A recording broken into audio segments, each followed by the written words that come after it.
So, what you're trying to say is that you fell here from another world?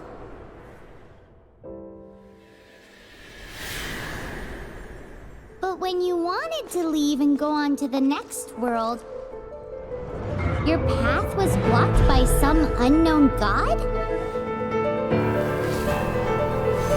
Outlanders, your journey ends here. Who are you? The sustainer of heavenly principles. The arrogation of mankind ends now.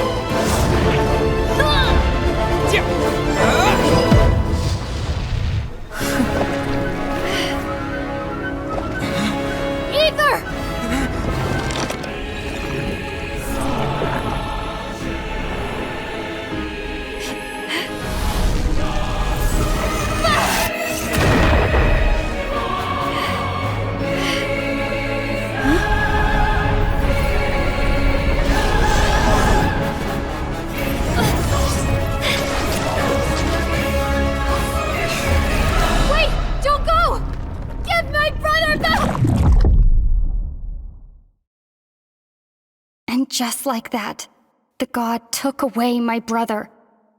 Some kind of seal was cast upon me, and I lost my power. So whilst we used to cross world after world, we are now trapped here. How many years ago was it? I don't know. But I intend to find out. After I awoke, I was all alone. Right up until I met you 2 months ago. Yeah, Paimon really owes you for that. Otherwise, Paimon likely would have drowned. So Paimon will do her best to be a great guide.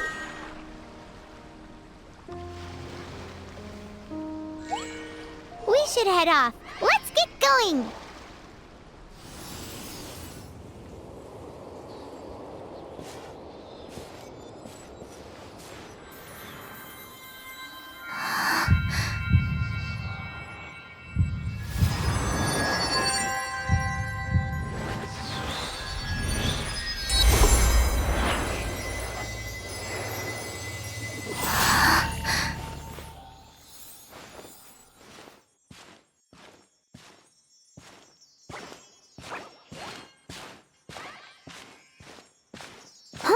Look at that!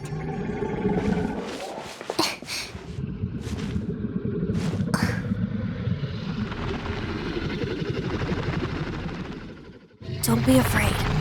It's all right now. I'm back. Is he talking to a dragon?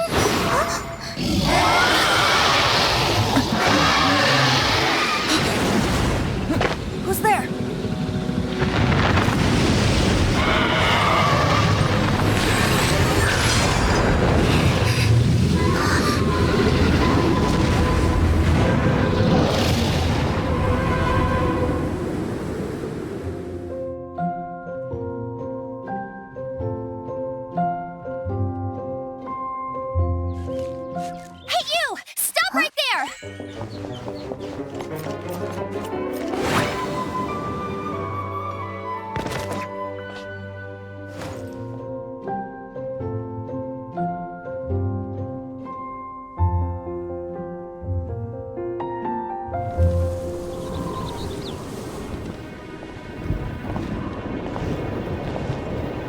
The sky.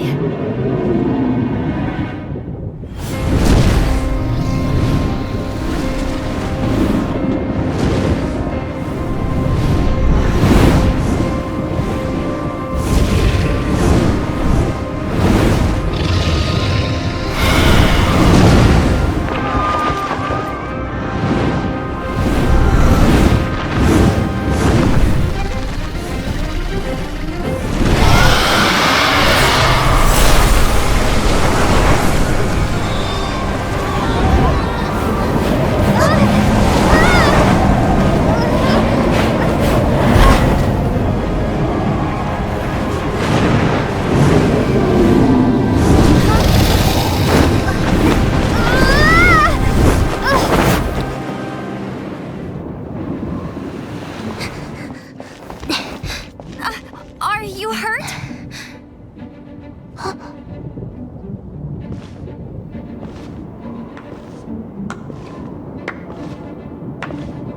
You've actually got the power to go up against the dragon. Are you a new ally? Or a new storm?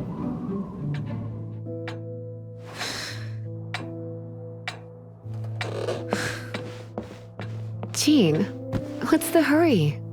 I thought we agreed to meet them here. There have been sightings of storm terror outside the city. Once we meet, we must... Relax. I'll lend a hand when the time comes. Jean, I've brought them.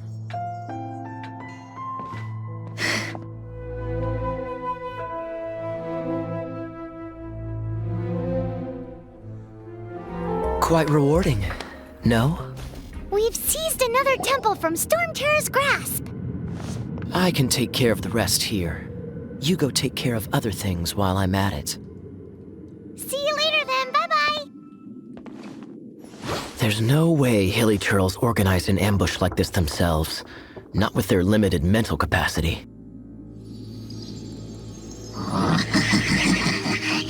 Thus you were behind this.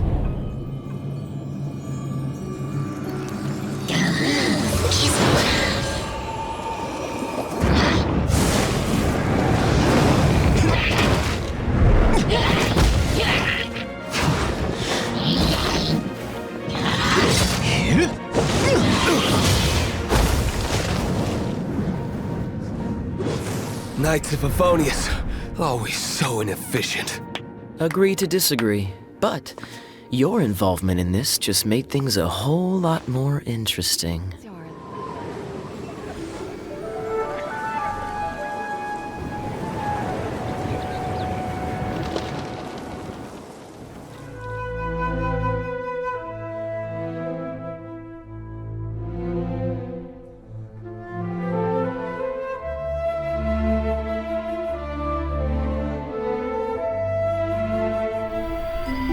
When the first wisp of wind brushed across the land, birds that yearned for the sky had wings, but no way to fly. They asked the animal god, "How can we reach the heavens?" To which the animal god replied, "You have yet to find that which is most important." As the god spoke, the wind thrust the seeds of a dandelion high into the sky. The birds thrust out their wings, but the breeze was all too mild, leaving them to stumble across the earth. So they went to the gorge, where the wind showed off its wild and incomparable strength.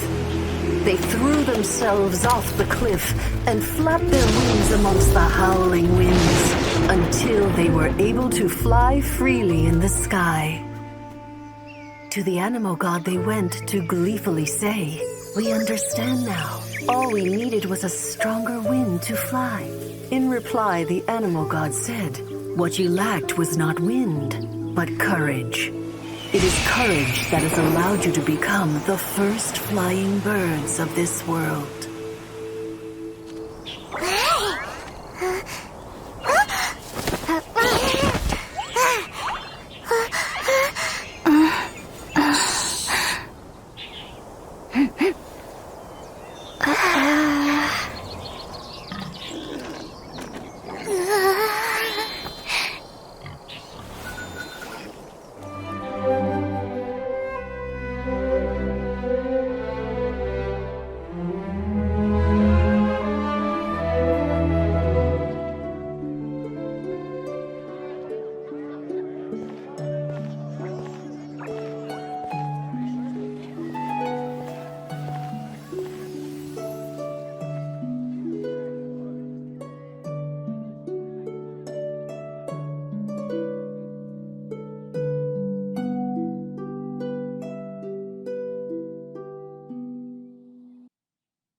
What is to be sung transpired in days of yore, when the divine archons still walked the earth. A dragon cast his curious gaze on the world below, as he parted from the heavens that gave his birth. The dragon sought truth amongst common folk, but mortal trifles only fogged his mind. The wind-born bard strummed his strings dolce, and the holy lyre answered his questions kind. The dragon was but a child full of wonder, and soared the heavens free from care. The bard's songs invited him to sing along, for he yearned to let all perceive him fair. Enchanting legends the bard and dragon were, but the tides of despair soon engulfed the land. The Lion Fang perished, and the Falcon Flag slept, as a vile dragon approached Mondstadt in lone stand. Over the cathedral loomed Death and his friends. Of the people's agony, the bards soon sang. The soaring dragon heeded his grave calls, and amidst the windstorms a brutal war sprang.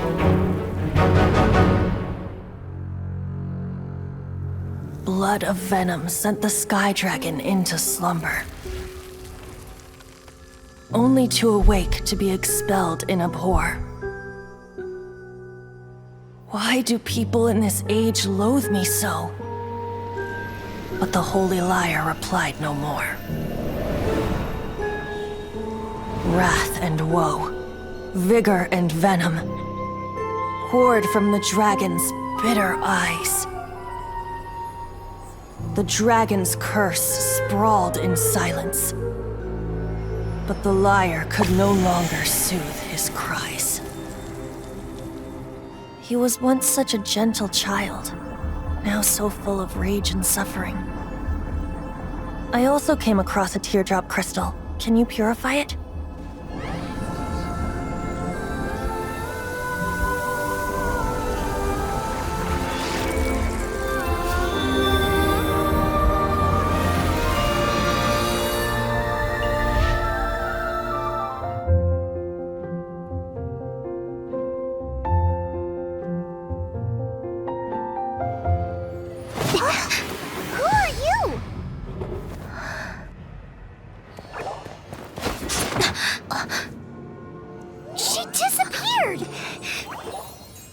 Freeze! What are you doing here? No, run! Oh no! We're busted! Run! What? Follow me!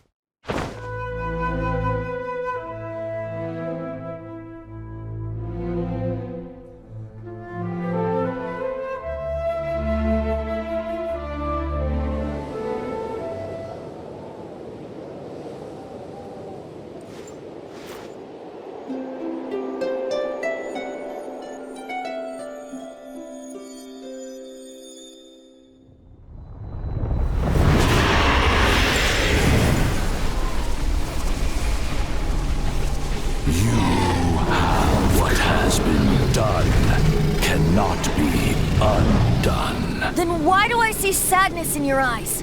Sadness that speaks of your yearning for this song. They are communicating. Huh? No! Don't get bored!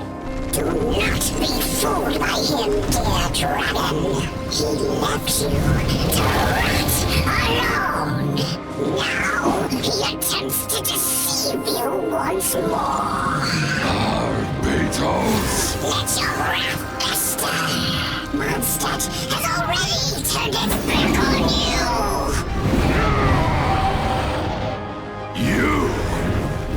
You were planning this all along to have me slain? No, listen to me! The time has come for the dragon to serve its true master. While you beware your magnetic shadows, watch the world tremble with fear. Dvalin.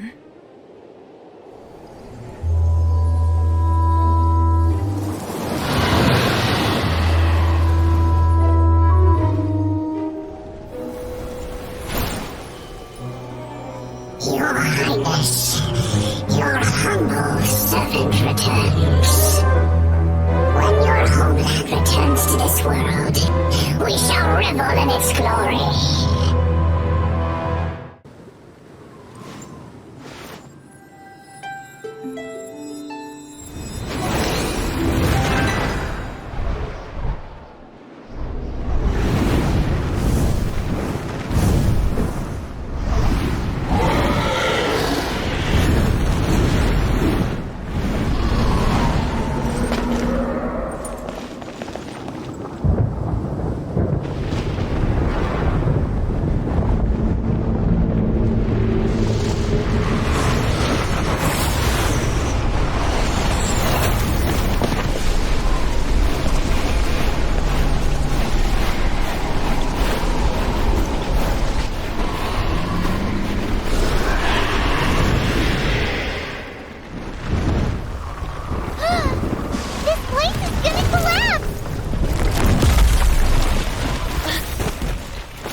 since we flew like this together. Huh, Dvalin? Just now. Why? Why did you not ask me to protect you like the last time? Me not wanting you to listen to the Abyss Order doesn't mean that you have to listen to me. Freedom, if demanded of you by an Archon, is really no freedom at all.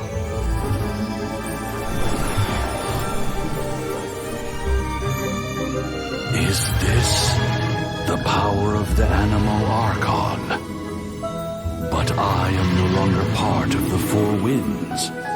Even if that's so, you still protected us regardless. Now spread your wings of freedom and go with my blessing.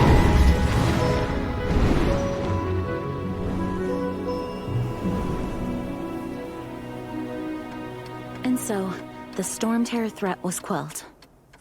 I clarified the misunderstanding to the citizens of Mondstadt, and let them know that they are safe. To them, it seems Storm Terror attacked Mondstadt out of nowhere, and then vanished just as quickly. They must be finding the whole ordeal very confusing. However, winds change their course. Someday, they will blow towards a brighter future.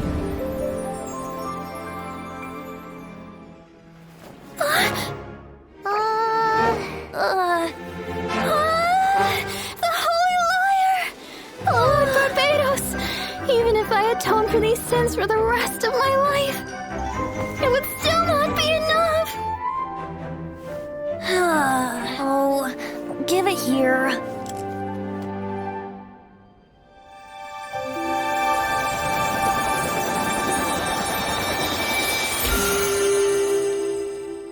How could this holy liar, but how? Huh? Let Paimon see! No. I don't know how you managed to fix it, but you'll never touch the lyre again! We, really should get going. That trick I used to repair the holy lyre. I mean, the magic I used isn't going to hold forever, you know. What? Don't get bored! Hey, don't go!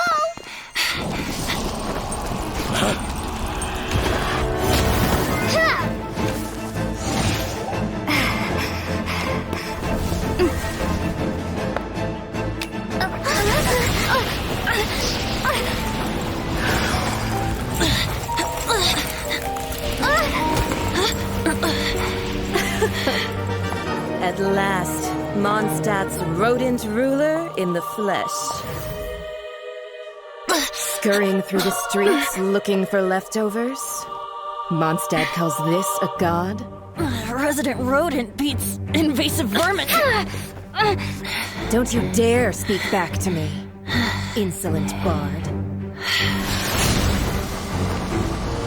Absentee Archon of Mondstadt. How impotent you've become. That smirky wear looks out of place. Did you steal it from your master's base? Should have held your tongue.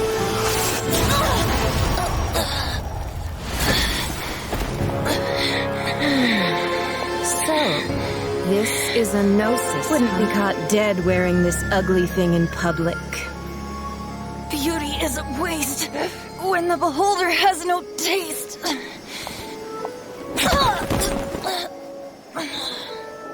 Venti! Well, we have what we came here for. Come, before our dear Favonian friends arrive. Leave nothing for them to find.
There you are.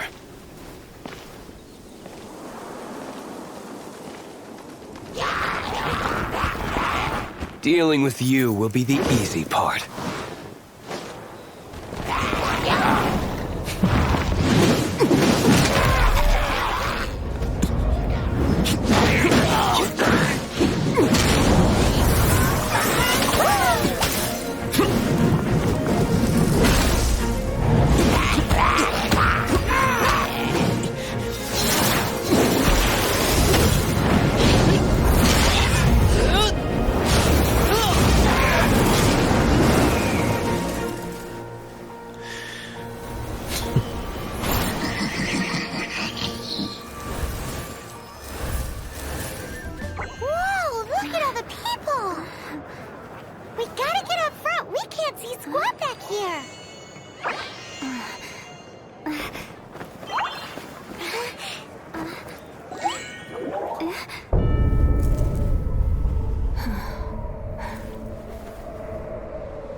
The hour is upon us.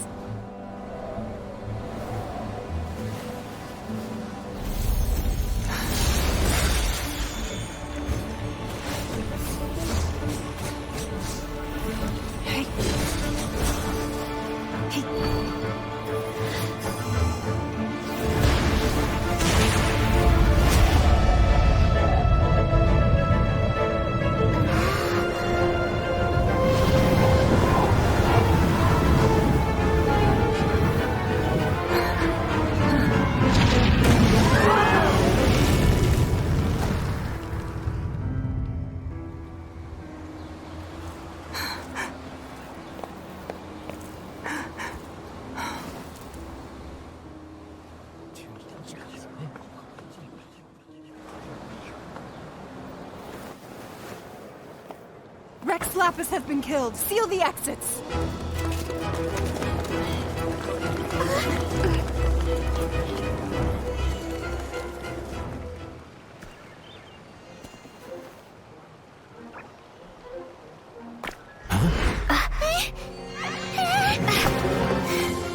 They're here! Arrest them!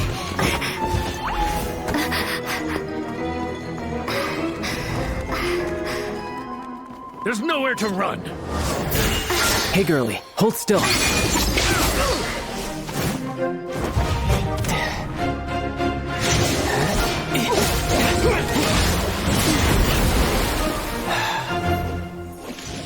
Stop! Stop! Come with me.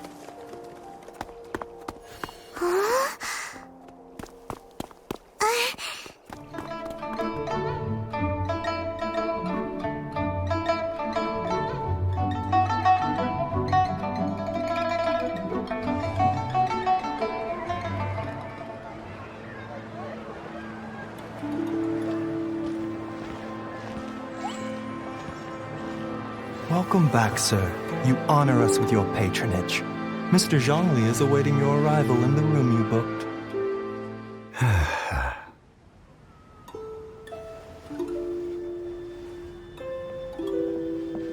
Hi.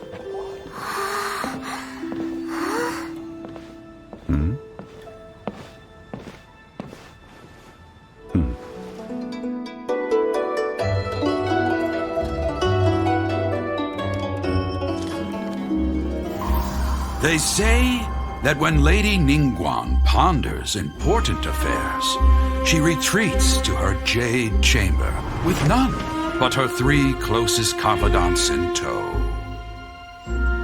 Why brings she these trusted 3 to sift through sources, dig through documents, looking for information? Piece by piece, facts and figures paint a picture on the walls of the chamber. But well before the wall is filled, Lady Ningguang's mind is made up. Having made her call, she has every last document shredded, and whoosh, she scatters the shavings out her window. Ah, look at them, how they billow in the wind like a sudden swirling blizzard. As the fragments fall, traces of text, flicker before the eyes of the merchants of Liyue, like ink stains in white snow. The saying goes, the rarest treasures in the land are the words brought by the paper snow. For the words of the Tianquan have the power to move mountains, and all throughout the land know it.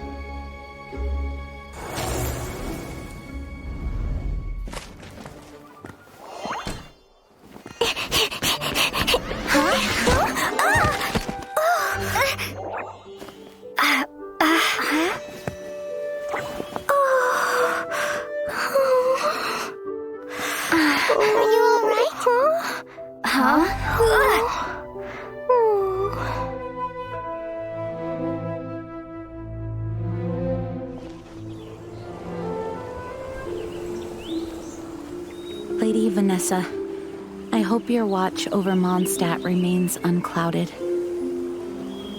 I do not know if I, or the rest of the world, as you had hoped for, have become stronger. Huh?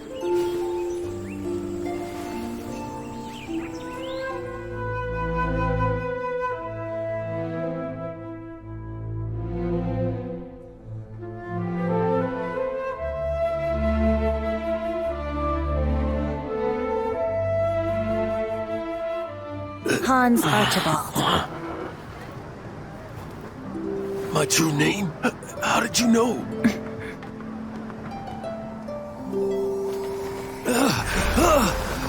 The wind! I can hear the wind blowing in the Mare Javari.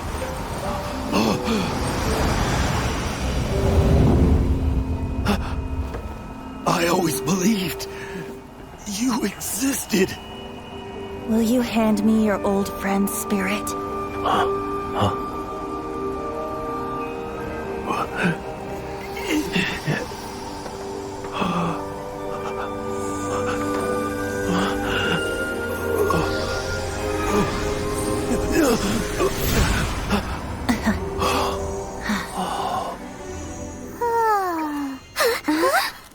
Finally.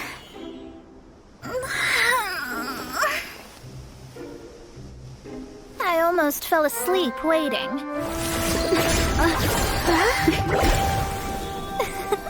As usual, my predictions are correct. You, yes you, come with me. Huh? Are you some sort of door-to-door fortune teller? Sorry, but we're not really interested.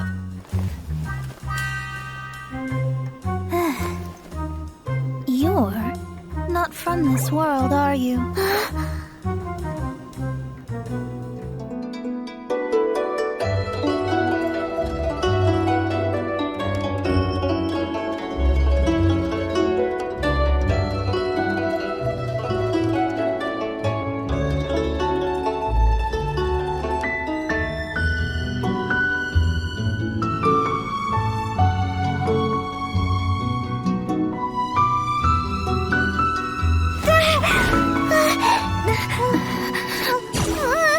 Not bad. Your swordsmanship is quite impressive. But that's about as far as you'll get.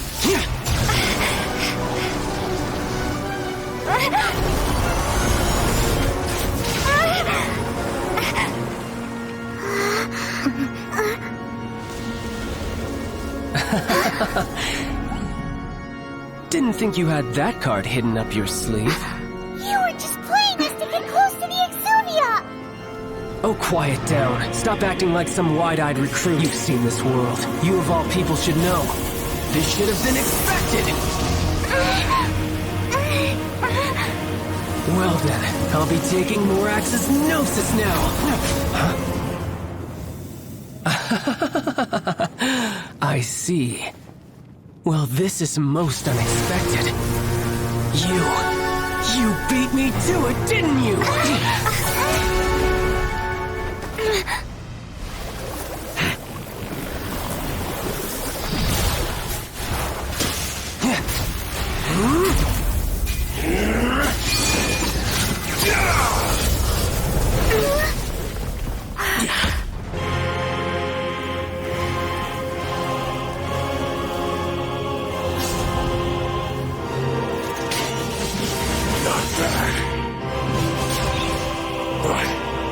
This is going to cost you!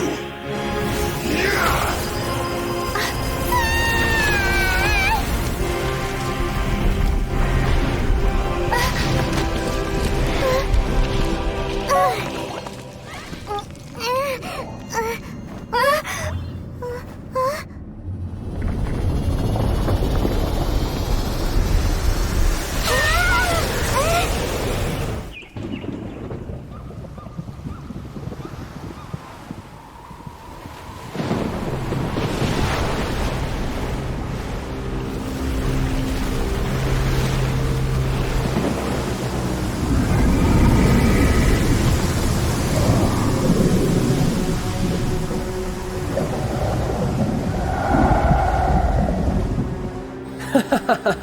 Let's see. Will the nation that has lost its deity be swallowed up by an ancient malice once more? If you wish to drown together with the people of Liyue, you're free to stay and enjoy the show. Huh? He's already gone! That guy is fast! What's going on?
The interlopers are no more. Now we may commit ourselves fully.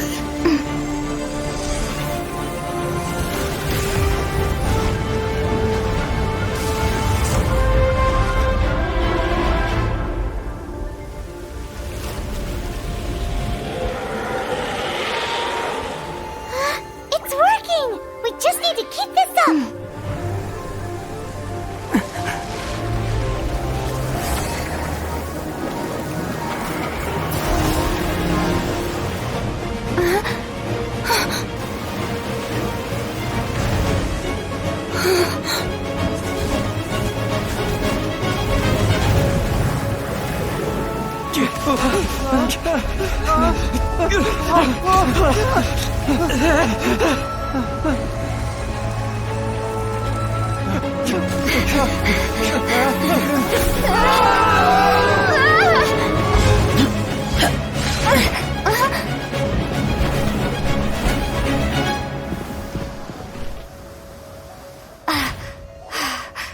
Be careful now.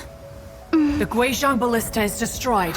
Without its covering fire, retaliation shall be difficult. But the Jade Chamber is our last line of defense. We can't give another inch, no matter what. I have another idea. What do you mean, Lady Ningguang? I'll sacrifice the Jade Chamber. What is the meaning of this? I understand. Traveler, lend me a hand. Farewell, old friend. Goodbye for now. Let us meet again in the future.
Thousands of years ago, the Adepti and I fought against the turmoil that plagued every corner of this land. Guyan Stone Forest, where I sealed many gods with my spears. After so long, naught but folktales remain.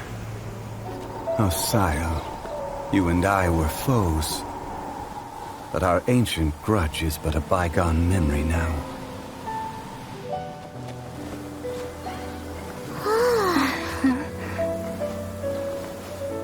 May that which Havria has left behind be yours to subsume.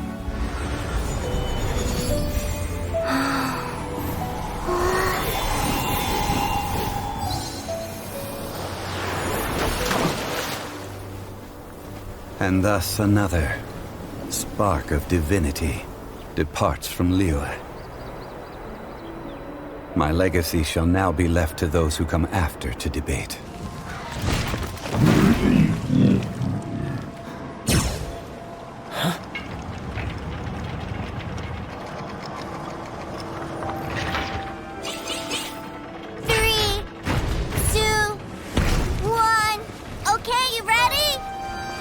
Give me another 10 seconds, Tusser. Still hiding.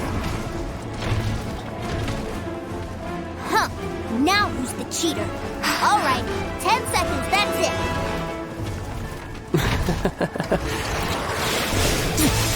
10, 9, 8, 7, 6, 5, 4, 3, 2, 1. Coming, ready or not?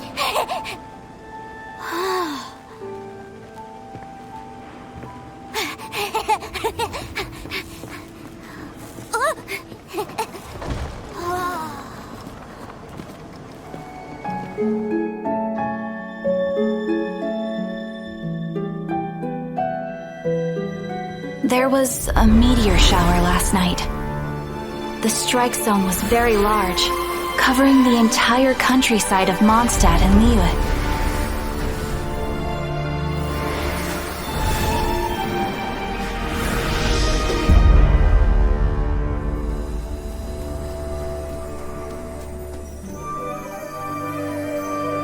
The meteorites seem to harbor a strange power. A power that sends any who touch them into a deep sleep. The guild believes the meteorites to be highly dangerous. Hi! Sounds interesting.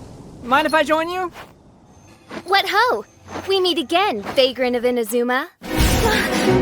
My retinue and I were just...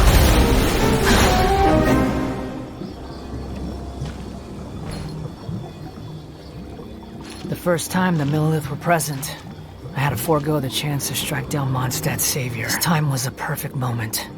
I was mere seconds away.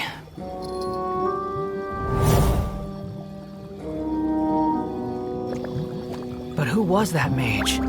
She could not have known who I am. Perhaps her powers revealed to her things unseen. Soldiers! Sir! Find them, and when you do...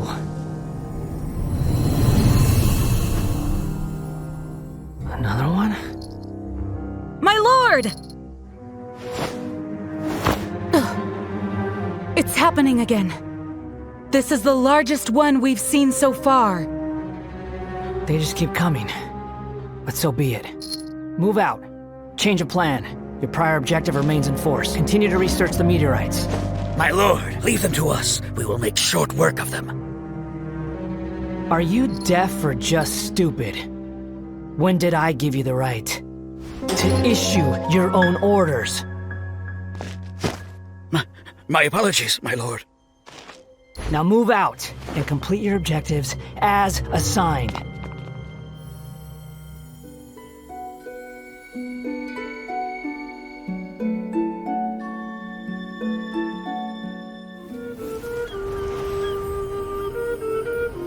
With ropes, we can scale mountains. With boats, we can sail the seas. By age 40, I had conquered every last domain. Pylos Peak alone defeated me. As an adventurer, and well, maybe in other ways too. Now I am approaching the end of my life. Many times I have sat and stared up at that peak as the boundless snow slowly engulfed me. It is a beast without weakness, the merciless face of the world. It fills me with fear. And when an adventurer loses courage, they can no longer climb mountains. My mountaineering days may be over, but I have a greater ambition now. Humans create tools to conquer nature, and when nature conquers them in return, they create better tools. Where our legs cannot take us, maybe our tools can. And when tools fail us, perhaps wings can carry us instead. My dear friend, I leave you my designs for the wings of incompletion. Against the unknown, humanity stands as one. To be alive is to seek, to set foot in every place that the eye can see. I have little time remaining, though the wind has not yet come for my soul. But between us and your children, students, and friends, I believe that someone will reach that place at last.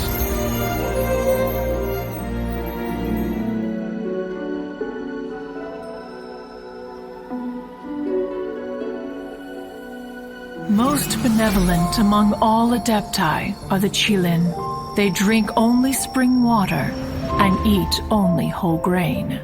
But perhaps the mountainous dwellings of Adepti in Joyun Karst might be too lonely for her human side.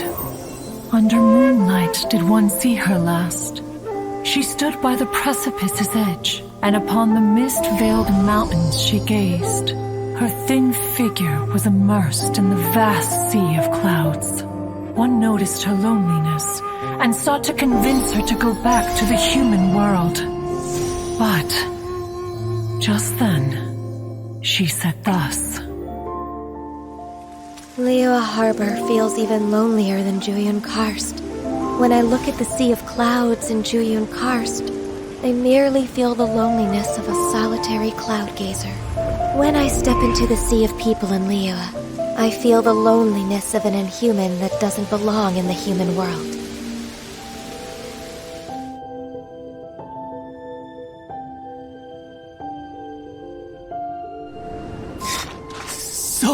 So cold. Hold on just a little longer. Fire? Fire! Warmth! Wait! Watch out!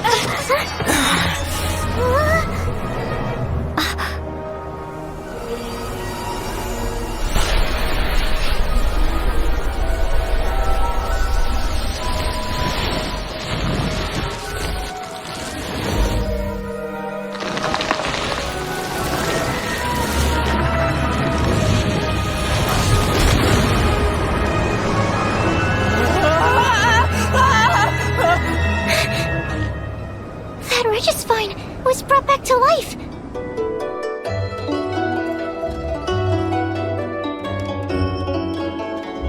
In ancient times, Liyue was a land of misery, where the shadow of evil loomed large.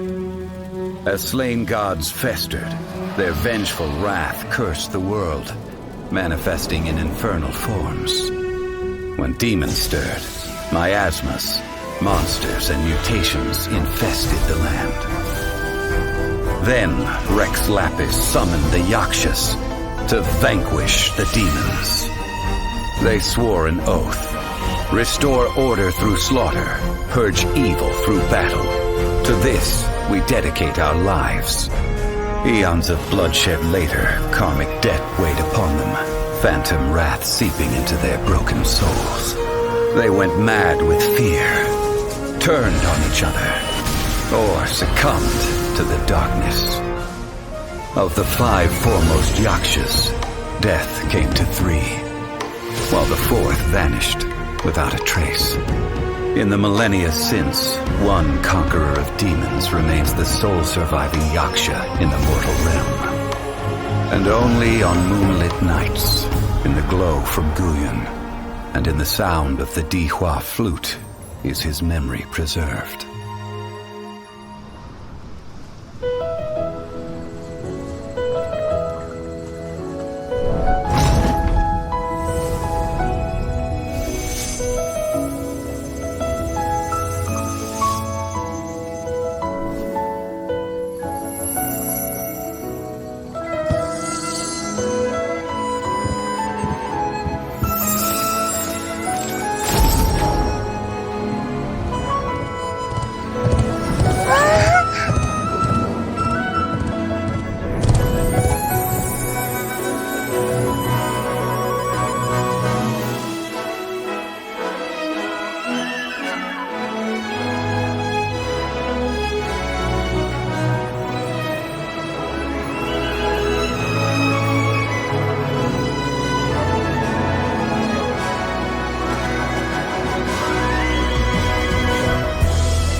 So we'll meet again.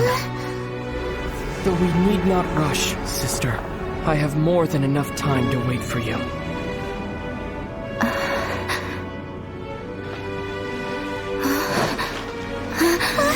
We have always had enough time.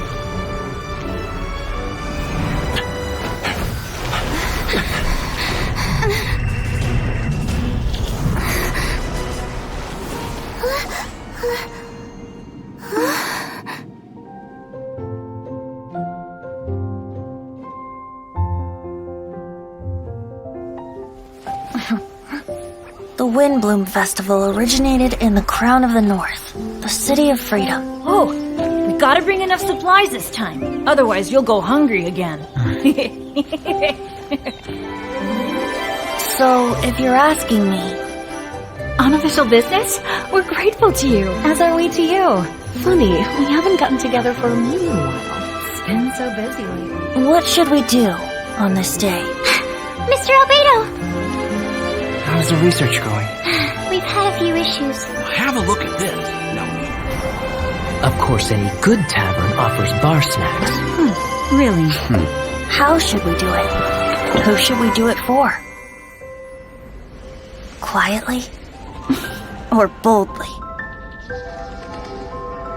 Make the first move, or trust a chance. Huh? Look out! Sorry, so sorry! My answer is this. So long as we can both share fond memories. It doesn't matter. Let the heart decide.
The missing miners are here.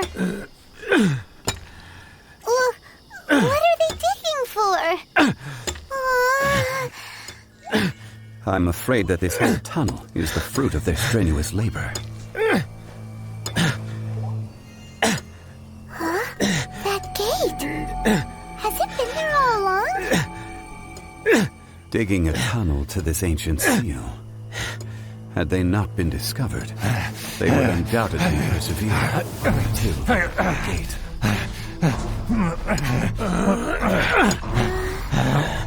So behind the seal,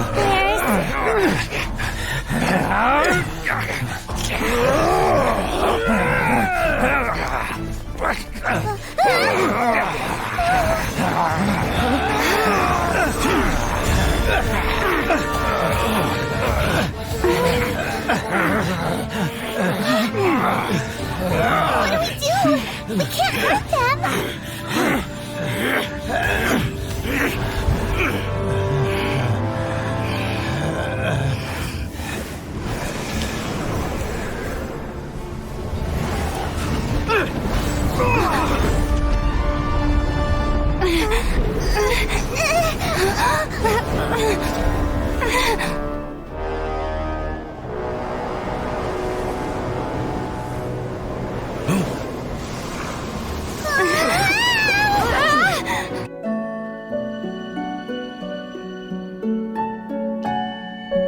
In our last tale, Rex Lapis was walking alone in the mountains. He heard a remote voice, unlike any other, coming from a crack in the earth. Most of the ancient geo-life forms that live below Liyue are blind, having not seen the sunlight for an age. The voice was sometimes sad and song-like. Other times it was loud and thunderous. The Lord of Geo searched here and there before finally unearthing a strange stone from the bedrock. That's how Azhdaha was. I answered his wish and took him above ground. The Lord of Geo took pity on the rock spirit and carved it into a magnificent work of craftsmanship, a vivid representation of a dragon. I bestowed him with a pair of eyes to see the world, and came to an agreement with him. With his fingers, he made 2 eyes, quicker than words could tell. Lightning flashed and thunder roared, and a living, breathing dragon soared into the clouds! I agreed to let him live among the people above ground, but if the day ever came when he brought ruin to order, he would once again be sealed in the dark.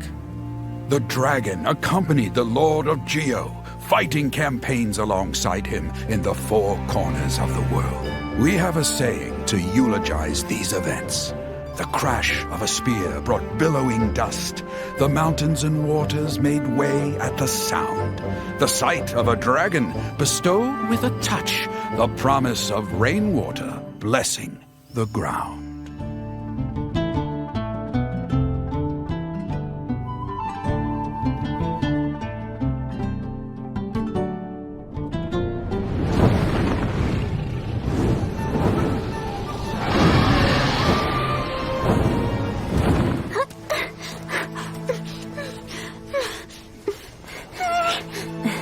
The sound.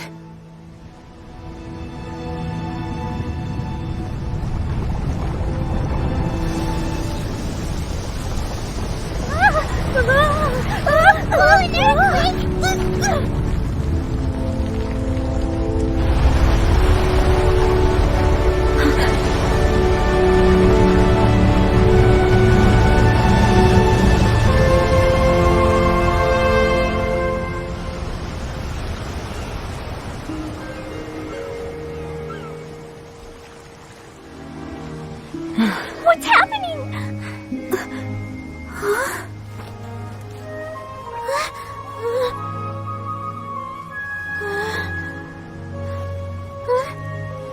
It's a whole bunch of islands.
He was once a good friend of mine.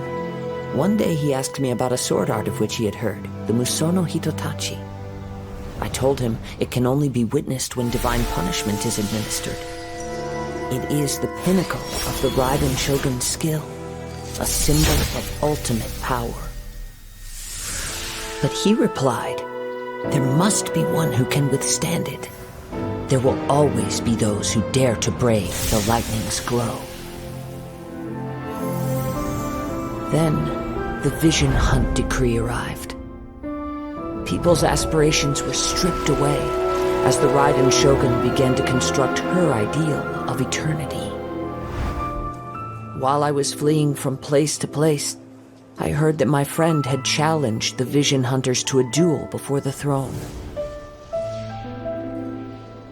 A solemn yet brutal challenge. The defeated face divine punishment, while the victors gain a second chance. Perhaps he thought he of all people should make a stand.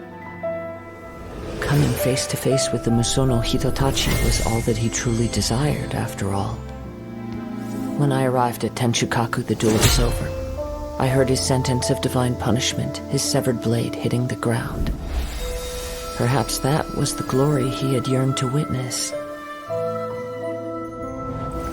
In his last moments, what expression was on his face? Before I knew it, I had stepped forward and snatched the dying vision and was running from the scene. All I knew was that I mustn't let his hope, which burned so brightly, become buried among the ice-cold statue of a god.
Oh, hi there.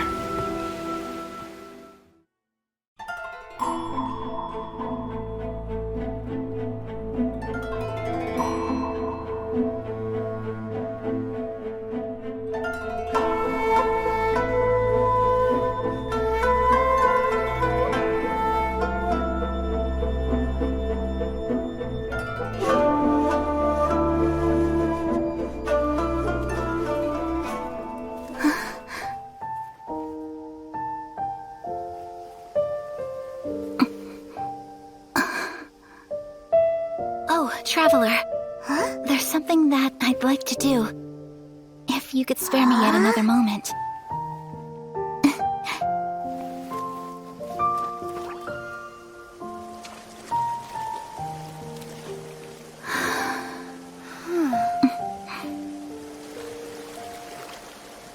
Please, keep your eyes on me.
Huh?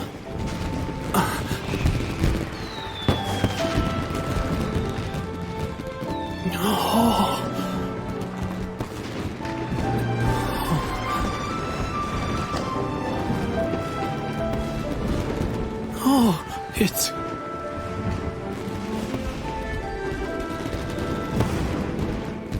K.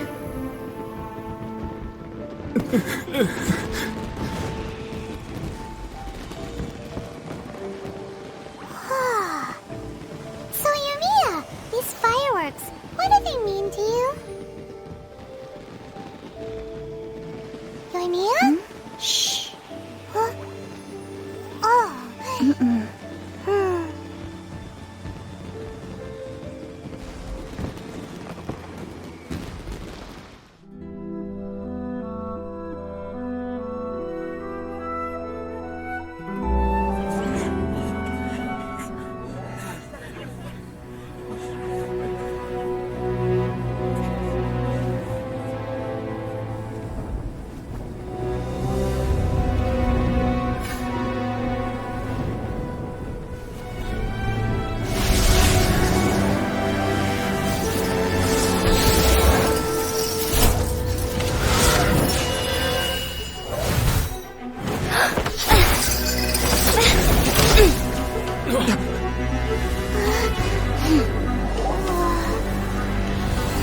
Capable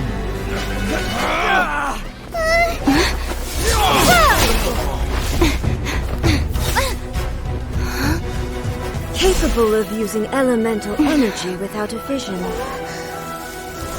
You are an exception, it appears. Exceptions. The enemy of eternity.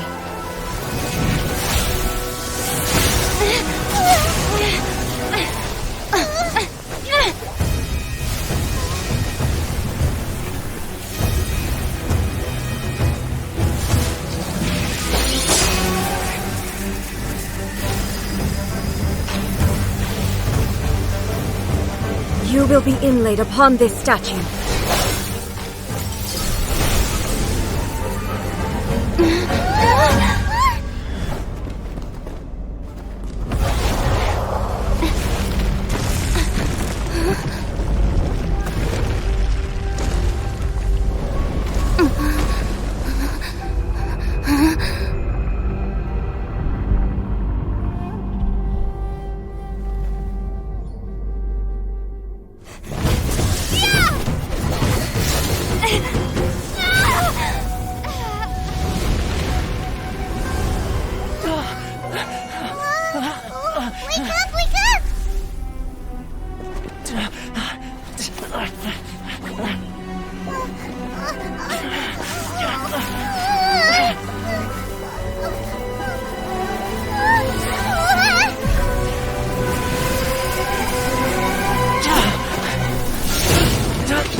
Shogun, who was that? Seize her under the decree. Huh? Next time, I will strike twice.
Breeze, my lady.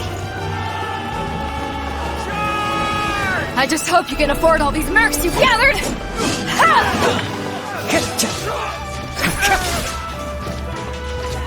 Kazuha! We meet again, old friend. Retreat!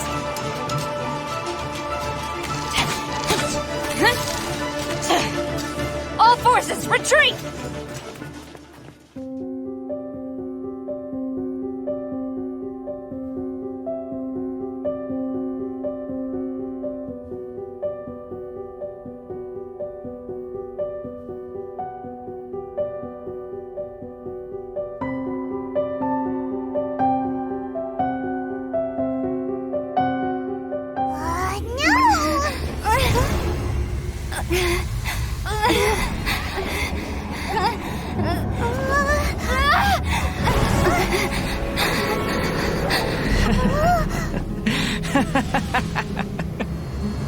That's it. Just like that. Embrace the anger. Embrace it! The wrath of the gods fills this factory, and it feeds on your anger. What's happening? Get up!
So strong, but how?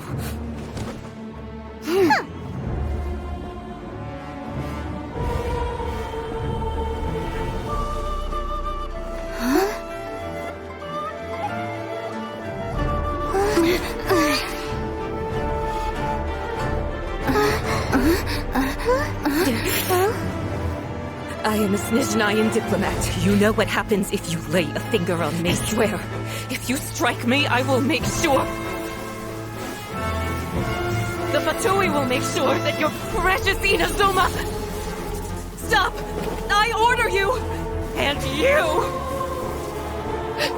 Filthy rats! All of you!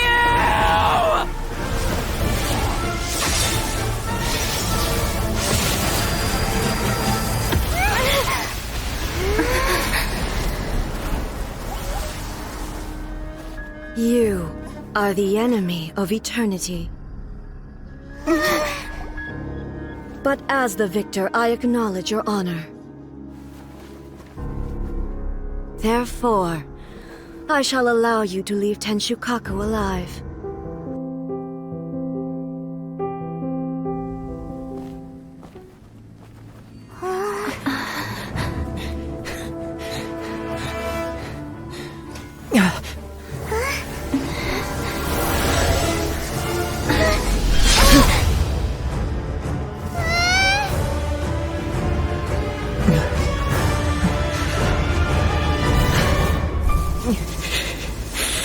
There will always be those who dare to brave the lightning's glow.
So we meet again.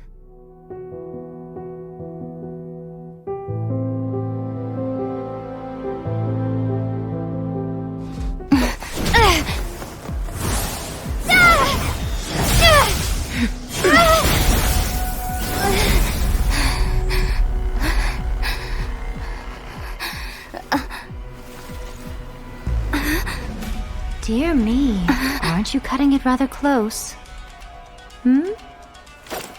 Miko, this was your doing? Now. Don't forget who taught you how to place your consciousness in objects. Surely you don't think your ambition alone is enough to shake A's will, do you? Though you alone are here, they too have ambitions, which they long since entrusted to you.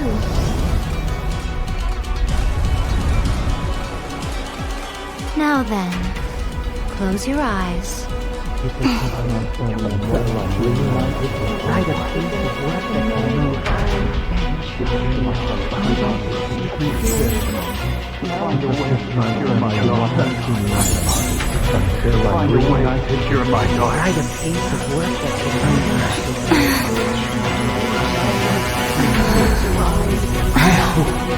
We can abolish the Vision Hunt Decree.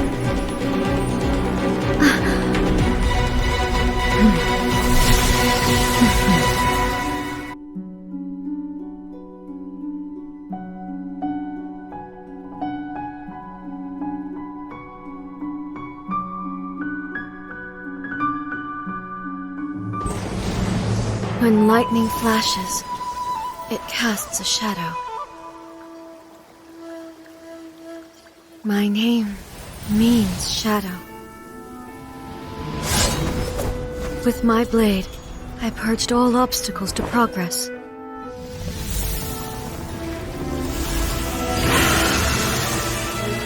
And yet, something was lost with each step forward.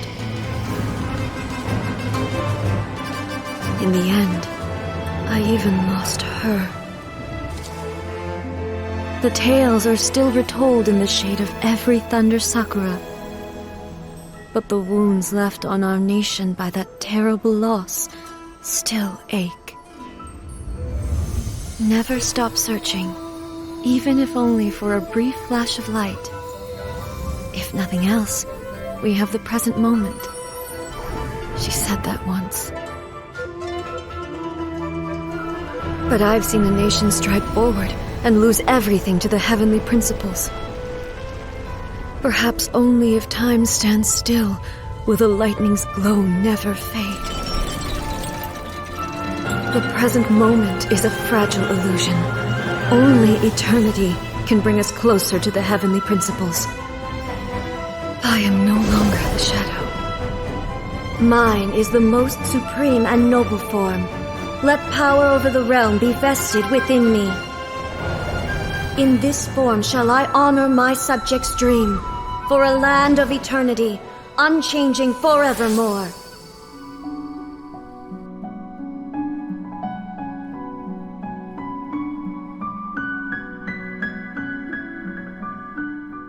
As promised, the Raiden Shogun abolished the Vision Hunt Decree. Finally, her people's wishes penetrated her locked heart. Beyond the plane of euthymia, she saw what eternity means in the eyes of the world. When one's fervent ambition burns brightly, the gods will cast their gaze upon you.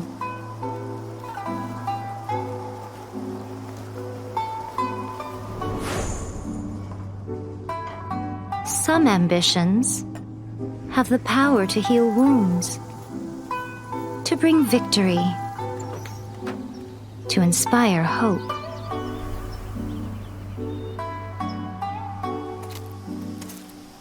But some ambitions outlive their masters long after the soul ascends. They remain as they were in the beginning.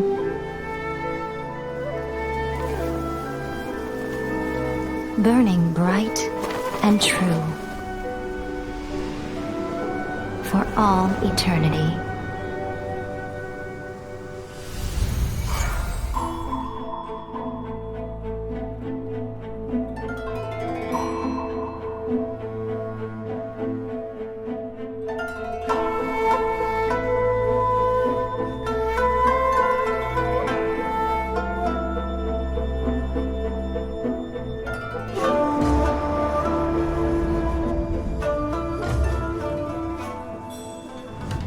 The Kujo clan's honor was forged with courage, tempered with integrity, and shines beyond life and death.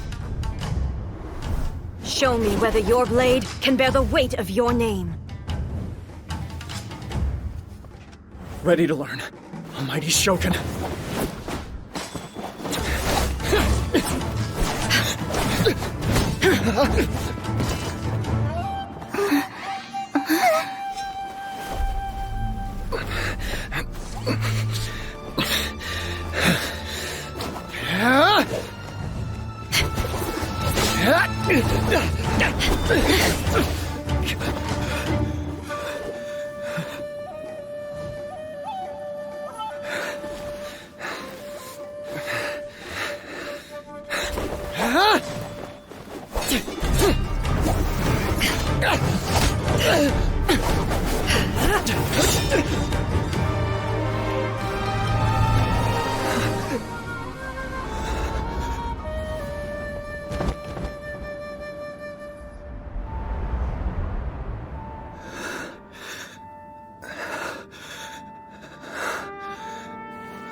Another anomaly in eternity.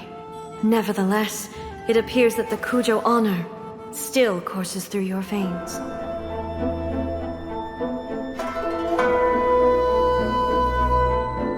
Comrades, never trust the Kujo! Let's get them! Protect Madame Kujo!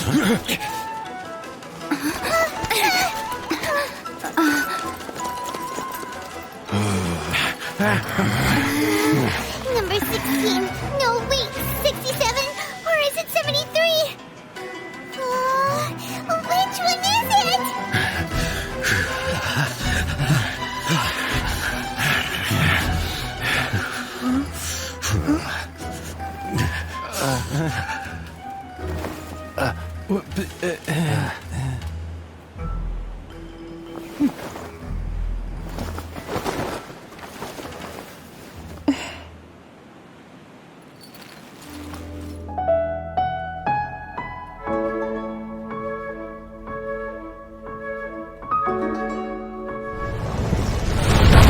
Josias, god of the stove, born from a spark when stone struck stone. He was a god with a great love for humanity and their well-being. Millennia ago, the people sought to expand their city. They built a dwelling on the plains and called it the Gweli Assembly.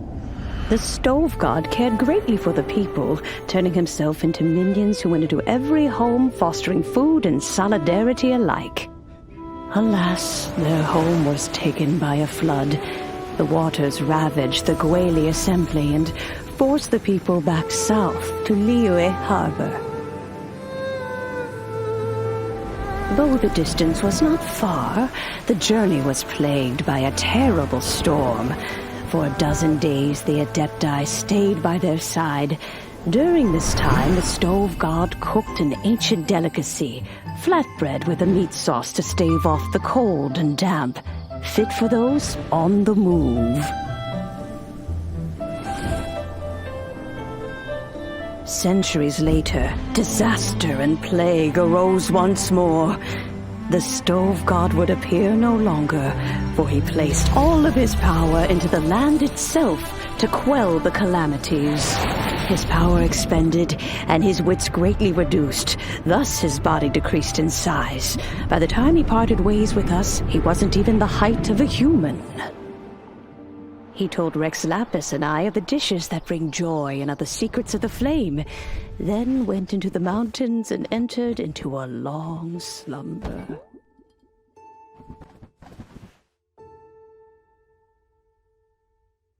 The stove god departed, and Guobal was born. When he awoke, he ate the Chiliman's cornbread buns placed on the offering table by a young lady in yellow. Though he did not remember the past, he was profoundly moved and decided to follow this young lady thereafter. The stove god had quietly disappeared, but the vendors rose early to hawk their wares. People went out to buy goods, lit their stoves, and cooked food, just as they had done every day for as long as they could remember. In Liyue, things have always been this way.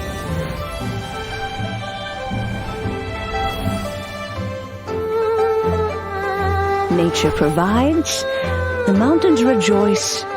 We are blessed by heaven's good grace.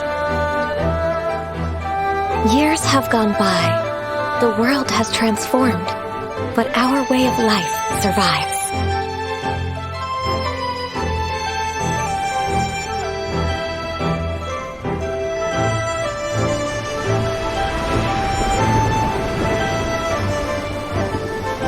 Fame and fortune is only a season. It is the moment that we should embrace.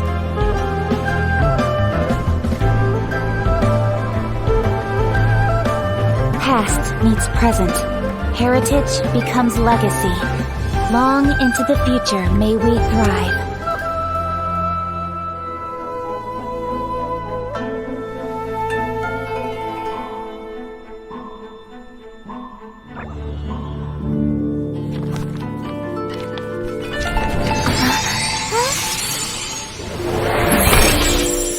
Master Kamina, over half our trained samurai are wounded, and our Shikigami losses are far greater than anticipated.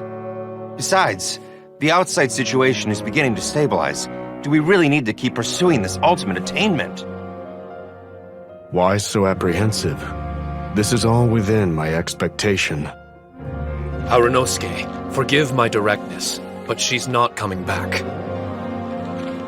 All I ever wanted was to assist her descendants and guard this territory. Now that our targets no longer exist, and those needing our protection are finally safe, then perhaps our sworn mission has indeed come to an end. I always believed that I would stand guard in this place forever, if time permitted. I almost fooled myself with such a notion. I hope you never make the same mistake. Don't worry, Harunosuke. I know everything that you've done for Inazuma. Your efforts need not be judged by others. The same goes for my existence. Bestowing you with intelligence, that you should know human emotion, it would seem this was the right decision. In the end, it is you that have enlightened me.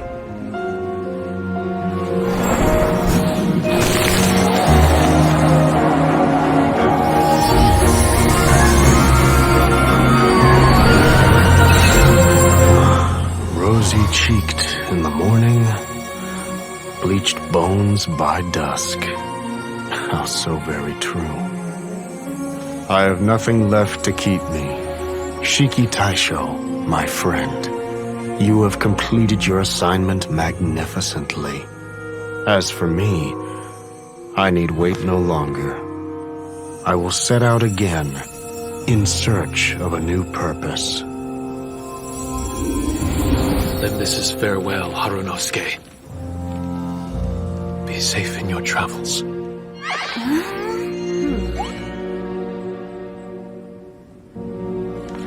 I remember everything. Harunosuke didn't abandon me. It was I that persuaded him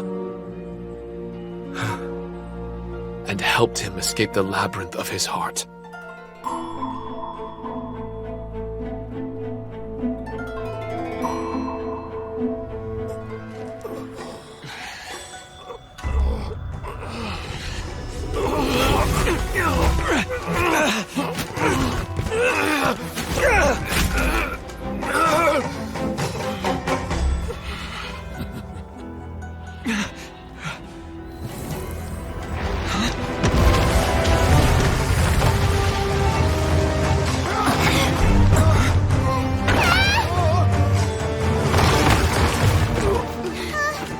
I'll take care of this. There are still people in danger. Go, help them! What? Hey, I got this. Come on!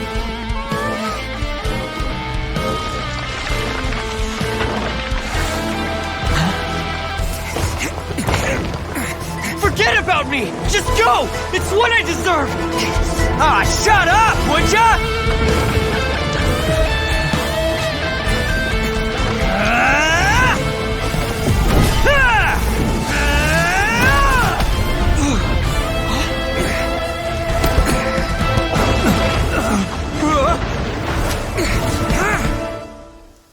A long, long time ago, in a village lost to time, there lived a crimson Oni and a blue Oni. They were the best of friends. The crimson Oni wanted to be friends with the humans, so the blue Oni played the role of the naughty kid. And then he left. After a long time, the crimson Oni was living happily with the humans, but in his heart, he wanted to bring the blue Oni back home. The crimson Oni didn't know where to find the blue Oni. His search took him up the highest mountains and across the widest rivers.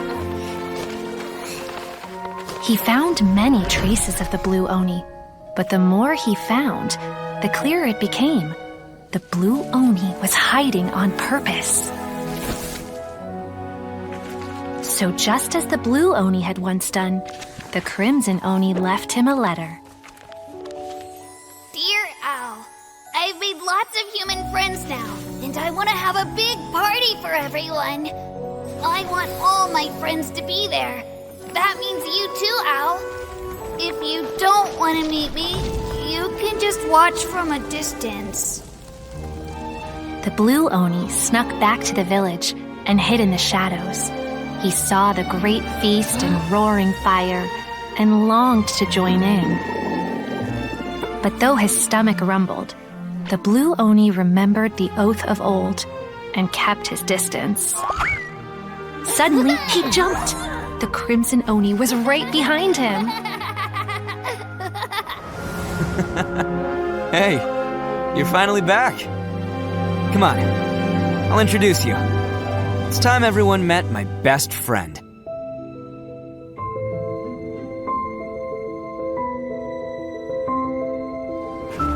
I flipped another insignia just outside the camp.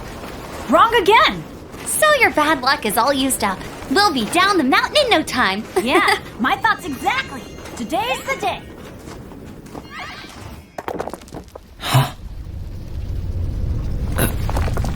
Oh no, avalanche! Look out!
It's not over yet.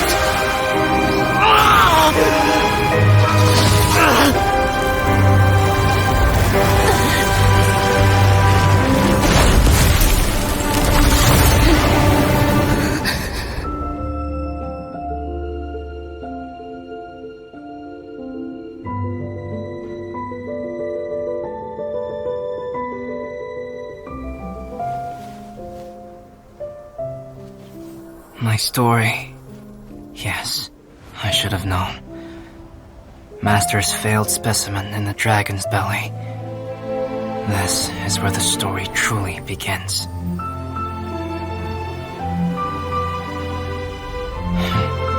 If we switched places, if you were the survivor,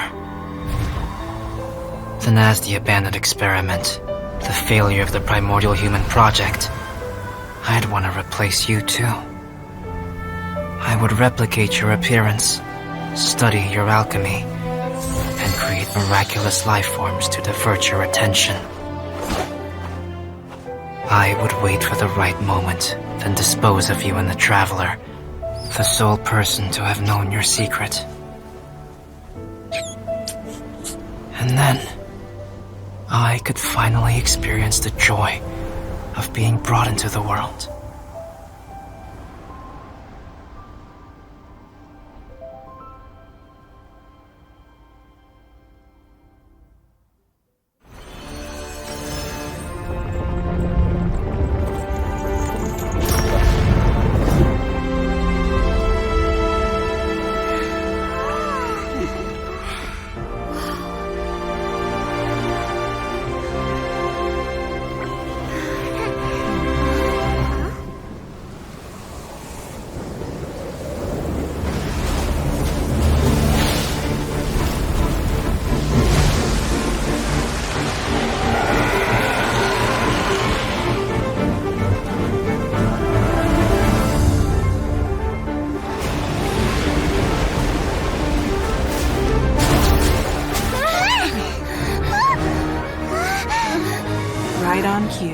The Avenger of the Vortex, by Xiao. Who is that?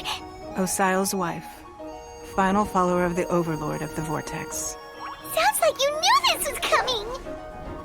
Beidou sensed something was stirring in the deep. She warned me months ago. Knowing she harbors hatred toward the Jade Chamber, I chose to rebuild it now as a way of drawing her out. Got it. Well, let's go fetch the Adepti. No. Huh? In this human age, the people of Liyue must find a way to overcome this crisis on our strength alone!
You are a cursed child.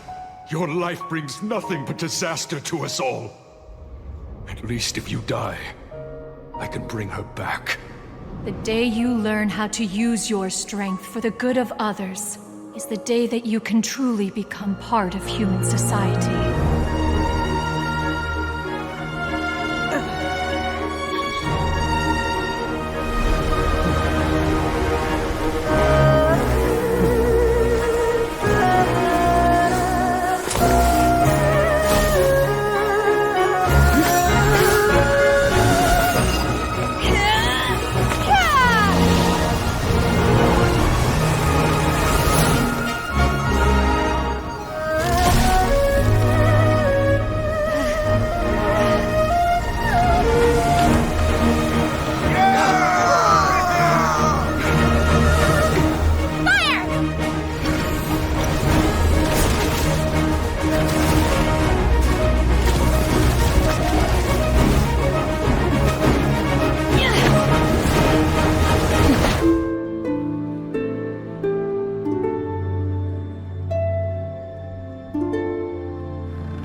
神女披冠到这里本该接近尾声，但今日我再添一笔，唱与诸位听。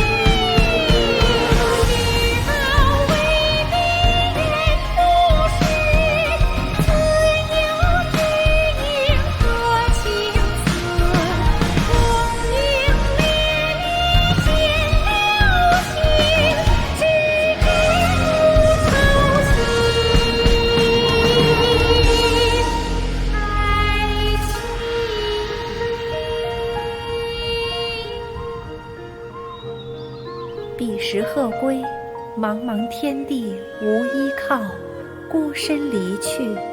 今日再会，新朋旧友坐满堂，共聚此时。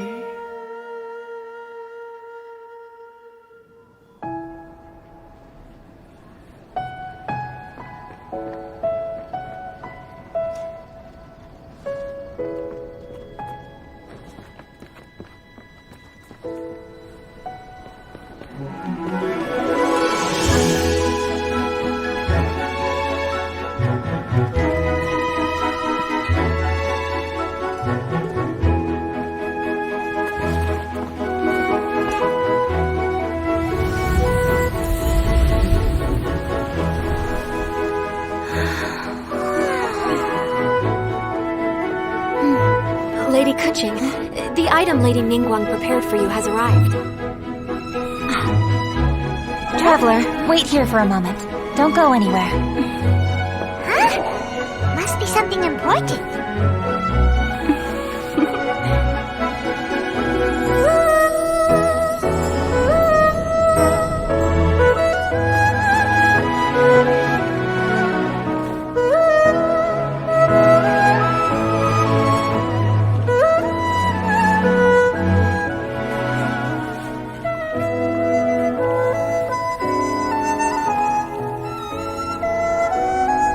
Traveler, Paimon? Ningguang had her personal tailor make it for me. Said it's an imported style. Well, do you like it?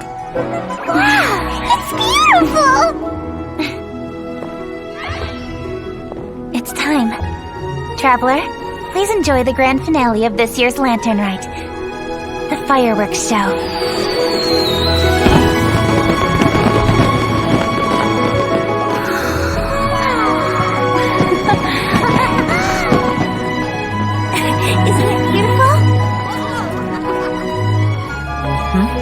Hey, check you out. Looking pretty fancy. Only a true treasure catches the eye of Captain Beidou. Seems I've struck gold with this one.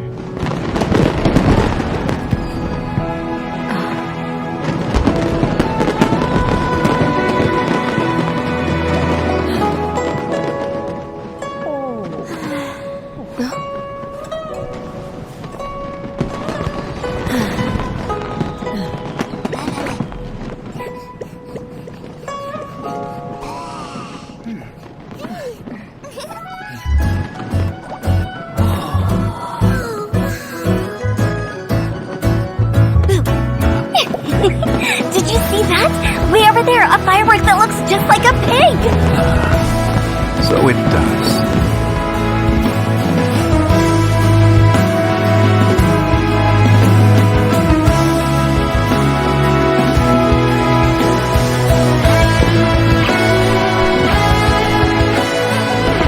Hey everyone, time to eat. Food's ready.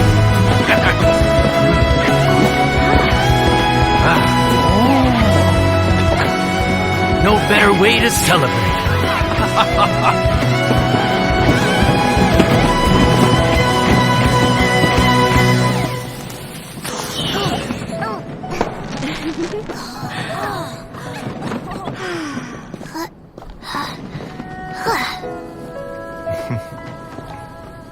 Dr. Baiju, sorry to trouble you again this year. No trouble at all. Lantern Rite.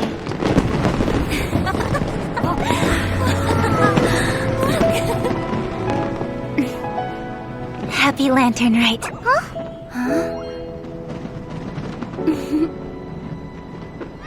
Happy Lantern Rite!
Remember to focus constantly on your heartfelt wishes when you enter inside. Only if you are strong enough can I deliver you to the right destination.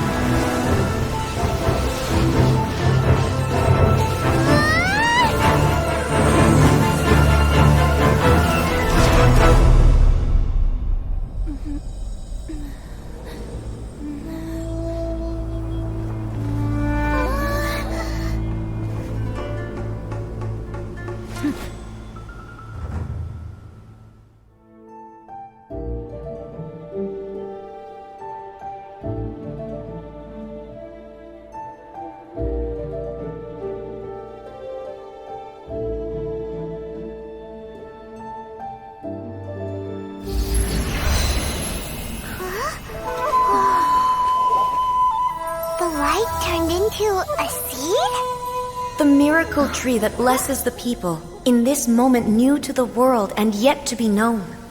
When to plant it, where it shall bloom. She who brings it into being must let her heart and dreams decide. Grant it life, eh? Is it really?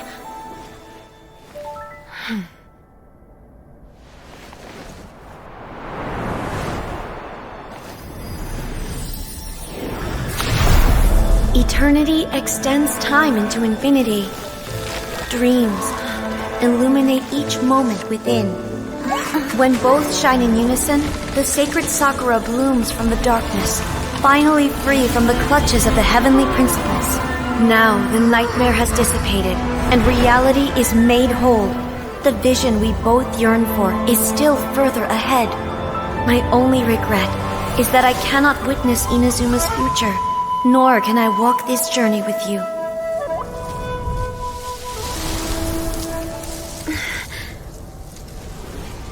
Do you know, I am so happy right now, because my final wish has now come true. Your polearm once protected me from countless calamities. For this, I've always felt indebted to you. Though I could never repay you in full, this sacred Sakura will buy you some time until you are ready to awaken and embrace the new. What do you think? Did it do the trick? This time, it really is goodbye, eh?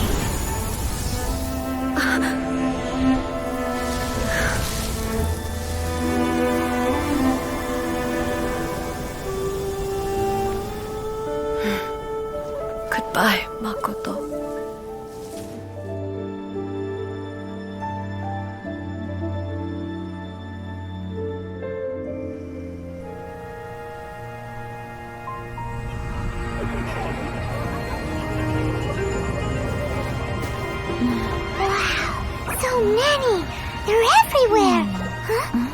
Yes, the memories of the yokai. They haven't been able to relax and soar through the air like this for a long time. Come with me.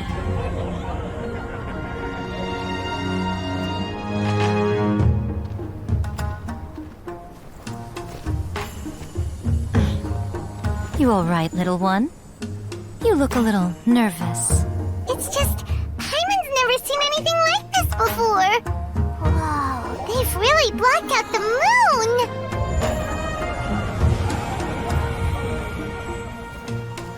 It does look a little intimidating, doesn't it? But I know them. They may be loud and brash at times, but they are good and brave souls. Even after losing their lives in a brutal war, they have never given in to grief or despair. Alas, their time is short.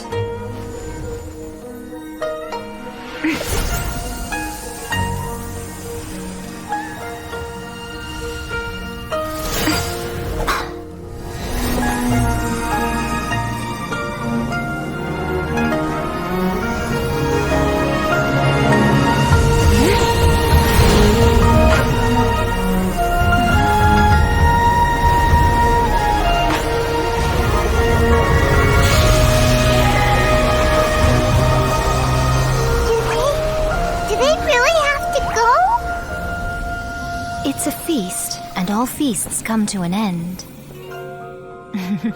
Since you're sorry to see them leave, why don't you do the recital along with me? O Hakushin, cause of this enchantment, in reverence I perform this rite. In reverence I perform this rite. To be a guiding light.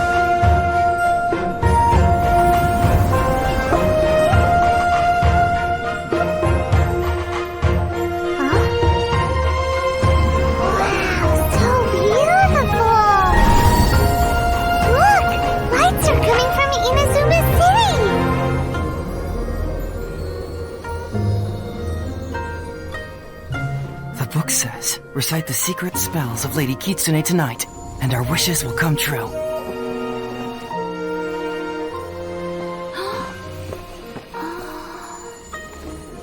O Hakushin, cause of this enchantment. I perform this rite to be a guiding light. Your unrivaled power will be honored eternally.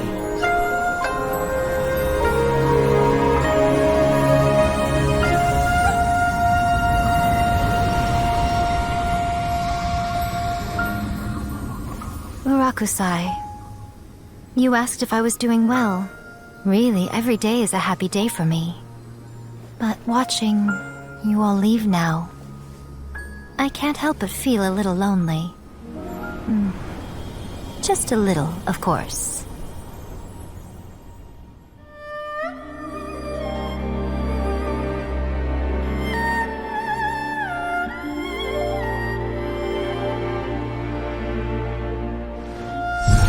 Long ago, Inazuma had 5 legendary poets. People bestowed upon them the title of the 5 Kasen. One year, the poet Suiko made his way to Tenshukaku and presented the Kasen's work for the shogun's perusal. But a page from the works of Aoi no Okina had been torn out, and Suiko was questioned regarding the matter. Suiko pleaded guilty. He admitted to drinking at the tavern the night before, and vaguely recalled a mysterious figure approaching while he was intoxicated. That figure was none other than Aoi no Okina himself. This turn of events had begun with an unnamed individual, under whose coercion Aoi no Okina was forced to take drastic measures to retrieve a page of poetry. He knew nothing of this individual's true intentions. All he knew was that the poem had to do with an old acquaintance, Akahito. Akahito had once belonged to the 5 Kasen. Each poem he composed, he marked with a scarlet red seal, hence the Aka in his name. Such a distinguished writer was he, and yet one of the poems he had submitted the previous year was found to be plagiarized. Akahito was exiled for his crimes, and only 4 of the 5 Kasen remained. Sumizome went over Akihito's poems and noticed that the plagiarized poem lacked his seal. She immersed his poetry in a stream nearby, and only on the plagiarized poem did the ink run.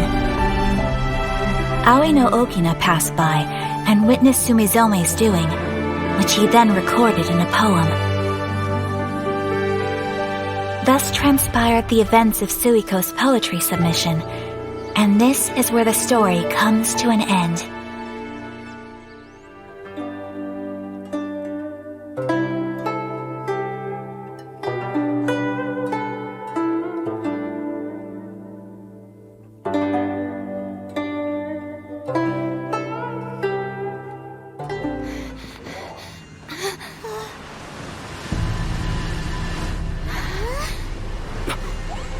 The amplification device.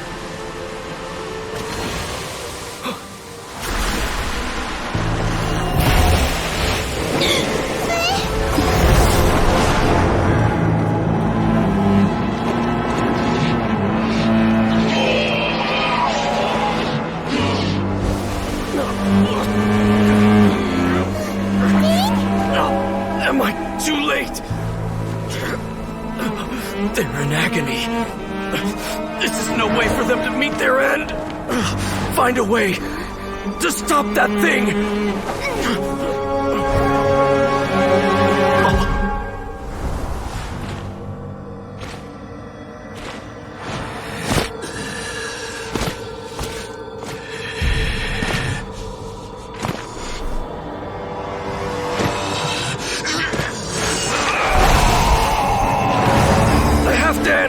Don't do it!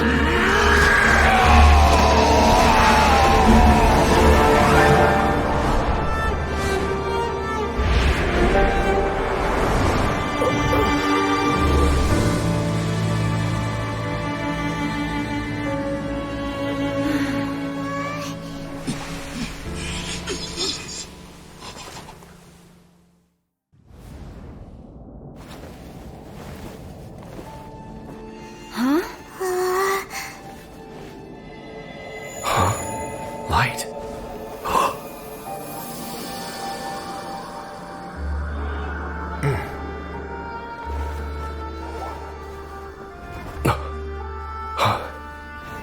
Apologies, Captain Dainsleif, Twilight Sword. Back then, I failed you, and failed to protect our people. No. For 500 years, you have faithfully done your duty. To this day, I am proud of you all.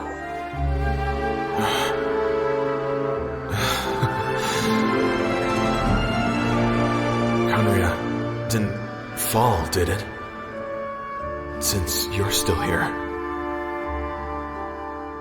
Correct.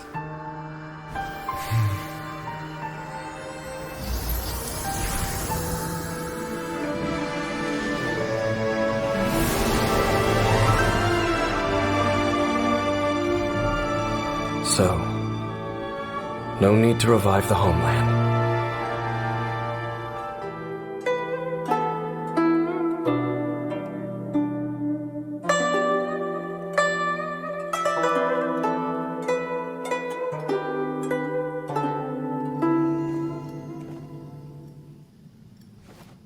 Stars align, bestow your light, evil purged by thunder's might. Spirit curbed, pneuma surge, by dictum divine, heed these words. Do as I command!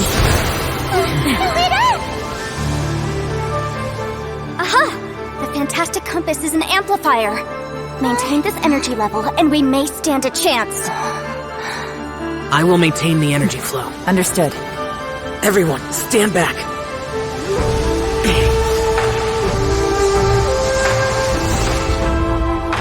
I shall hold the line by sealing the surface. As Yakshas, we must fight for this world. General Alatus, falling in!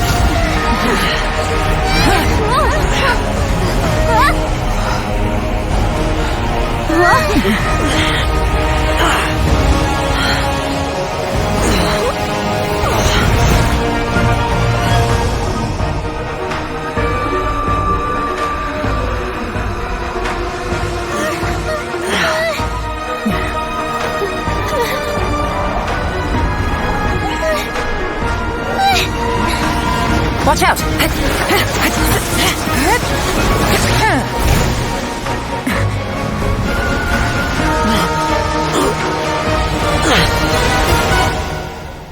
This trip may be dangerous, yet you insist on going. I have guarded this place for several hundred years. Only to seek the nameless Yaksha do I request your approval.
Your strength won't last!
Menogias, where have you been?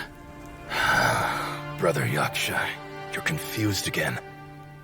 I've told you countless times, I am Boyoung, a thaumaturge who fought with you in the chasm. Boyoung? Boyoung? You are Boyoung, but who am I? Believe me, I want to know as much as you do. Here we are, the two who agreed to stay here together, and I can't even call you by your name. It's a shame. Stay here? No, you have to leave. Nonsense, Brother Yaksha. We're down here for good now. Don't you remember? It's too late to have regrets. The seal can't be broken. The seal... Ah, yes. I'm a Yaksha who came here to fight. Brother, are you okay? Look at the state of me. I don't think I've got long now. We're the only two left. Don't go dying on me. You know, today I saw my family down here. Clear as day. What do you think? Am I losing my mind now, too? Boyoung, do you want to go home? I made my decision to leave Zhongzhou up on the surface. I obviously... Of course I want to go home. I must have family, too. You mean brothers and sisters? I'm sure you do. Brothers and sisters. Yes, but who am I? And where is my family? Brother! What's wrong? Hang in there. It's just you and me, don't die before me. Alatus, is that you? Who's Alatus? Your memory's going again. I'm sorry. You all have to see me in this state. Brother! Look, there's someone over there. Who are they? They're my...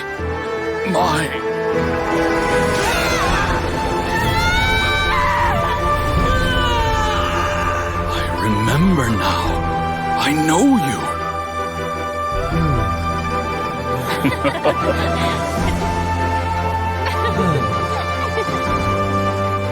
My brothers and sisters have come for me, Boyoung.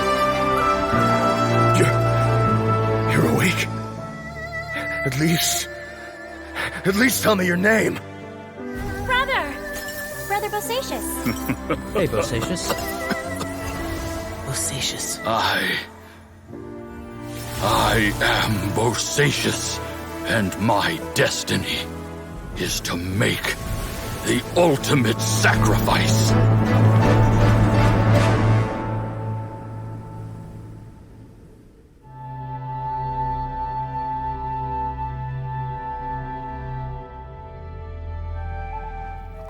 Life is like fishing. It cannot be rushed. Whatever you do, impatience will accomplish nothing. I was just like you once, desperate to prove myself. Only later did I realize things do not always turn out the way you plan, but you have to keep calm to carry on. You're still young. Be patient, believe in yourself, and don't look outside yourself to prove your value.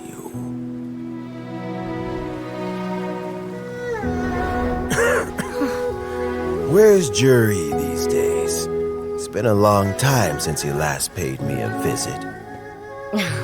Maybe he's just busy. Well, next time, if he doesn't bring a pot of piping hot fish soup, don't let him in.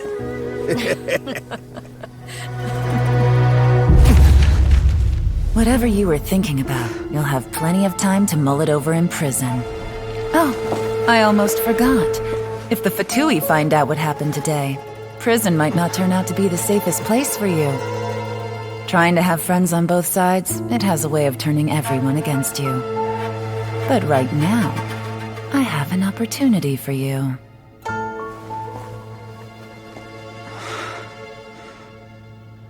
Huh?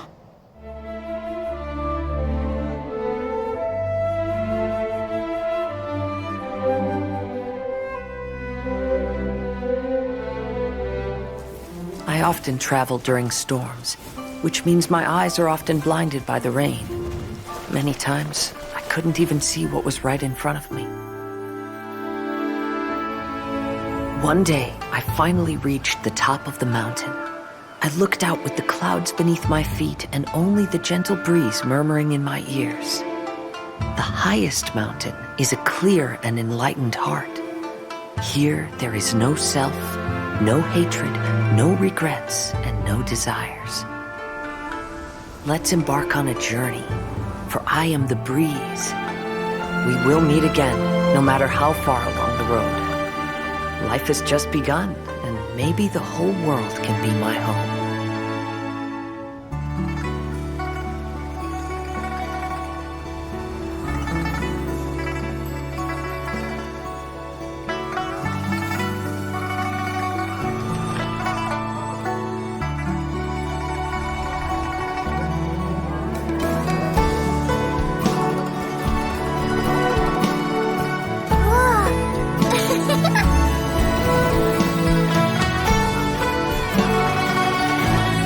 You who lived here in the past, I hope you liked this song.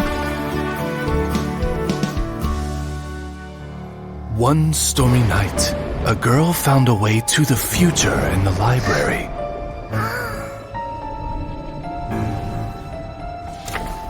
She said to herself, I shall create my dream kingdom. I'll carve mountains and oceans and erect castles and towns. Then she spoke to those who shared her dream. Please be proud of all that is unreal, for we are greater than this world. For our magnificent kingdom is a small and forbidden paradise.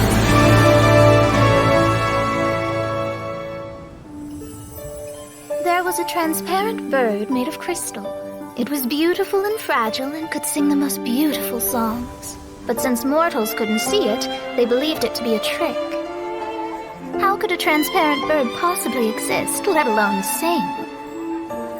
When the bird heard that, it flapped its wings and flew across mountains and seas all the way to the night sky, where it turned into a star.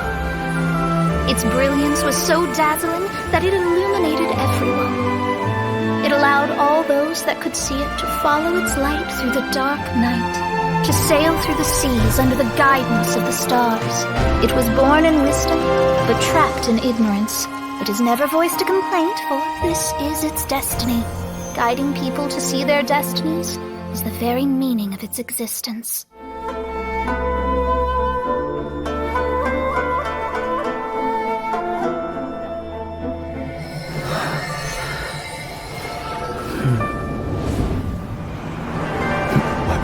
Is almost spent. Without him, my eventual demise is inevitable. But if I abandon the future to give everything I have in this moment, my physical form can be forged anew. Everything? You mean? Yes. The cost is my entire consciousness.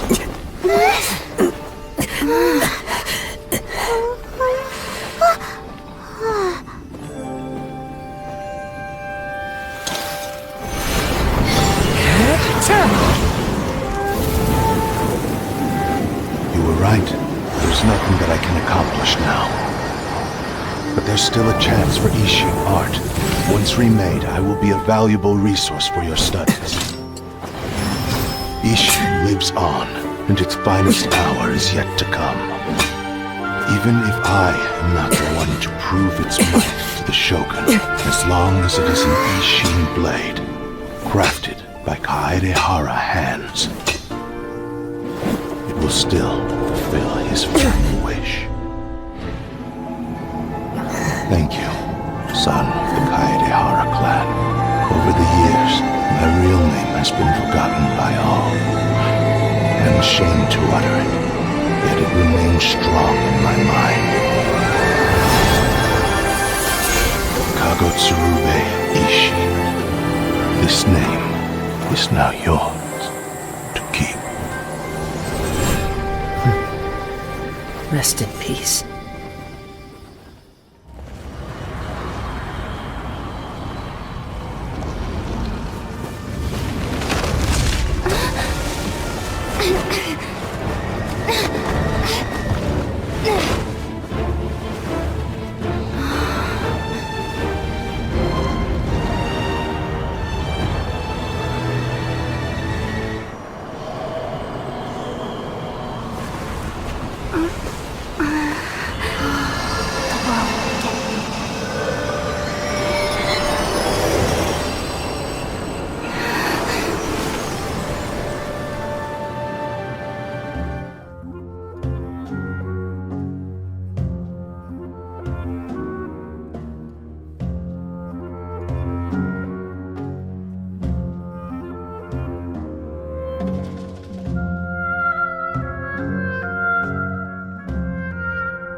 Academia scum!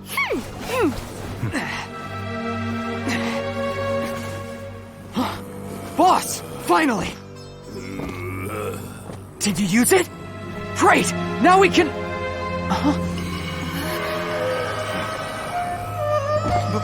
Boss? Boss!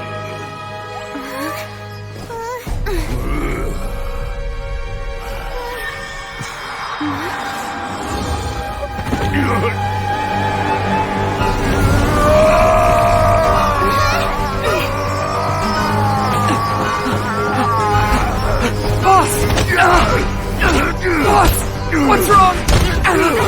What happened to him? We have to cut his Akasha connection, now.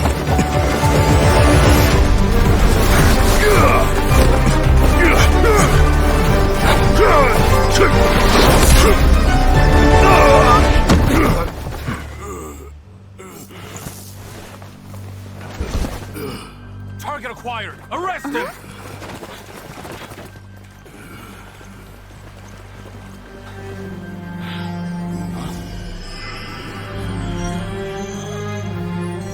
Do not impede our work. Is that understood, Al-Haytham? Of course. I was only trying to help. Take him away!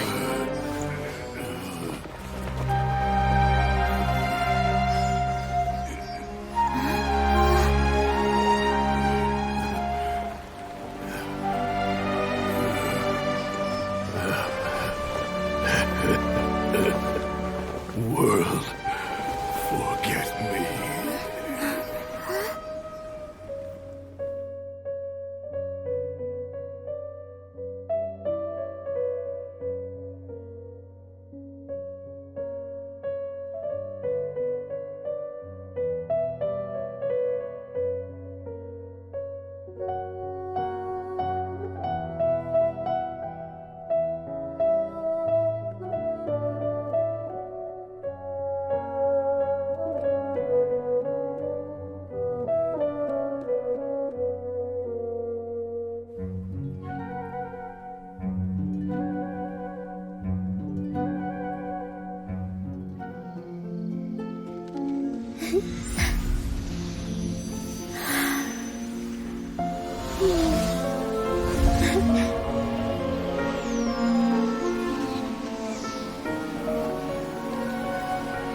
fight is over, everyone.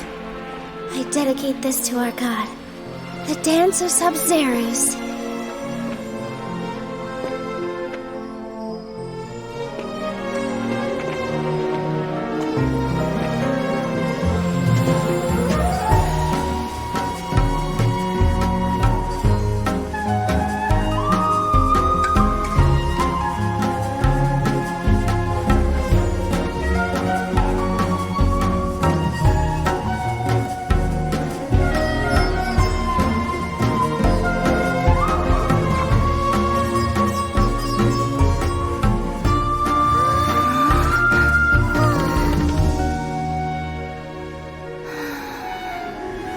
I'd be lying if I said I had no regrets.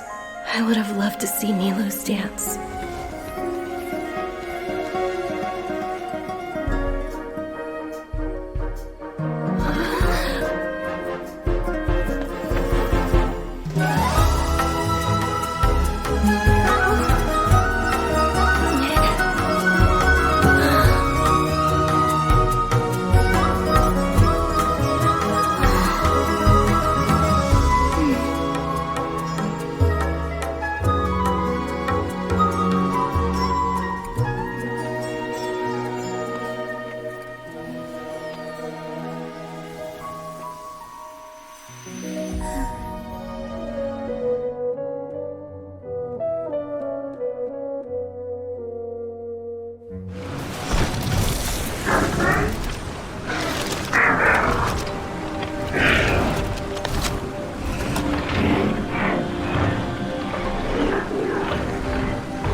If you'll get a chance like this again. But... Huh? You said you were going to make peace with your past. Show your father how much you've grown. Don't be nervous. Everyone at Zubair Theater has your back.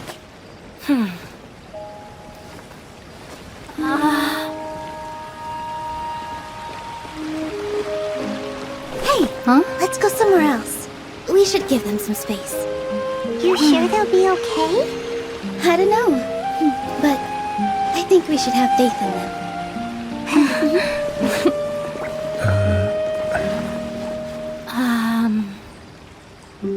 Yes, Inaya.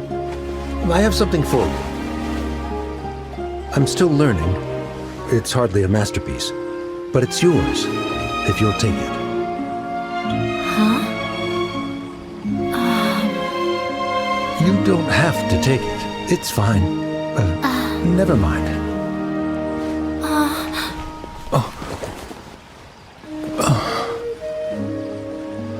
Let's have a heart-to-heart, Father.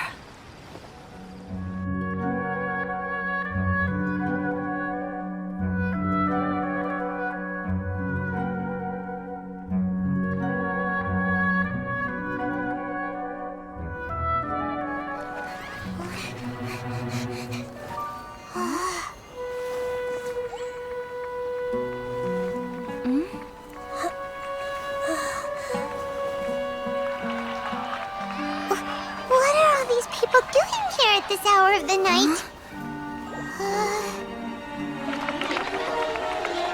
Ah, the triumphant hero returns at last. And to a rather spectacular welcome, even if I do say so myself. You're the outcast, expelled from the Academia. Indeed I am. Although these days they tend to call me the Doctor.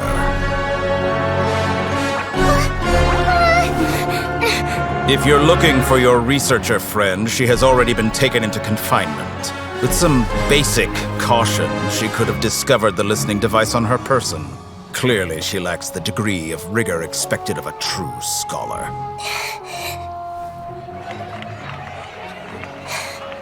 The people of Sumeru City. What have you done to them? I simply made some minor adjustments to their Akasha terminals.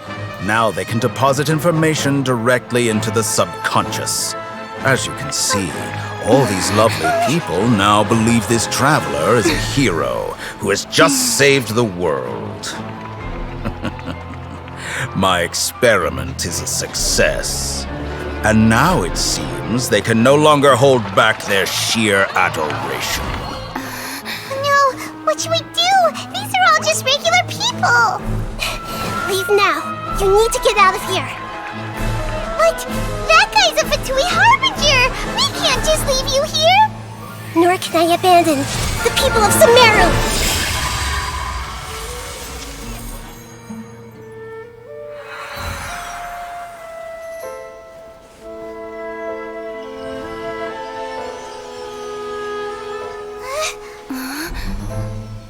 Don't worry. We'll meet again outside of the city.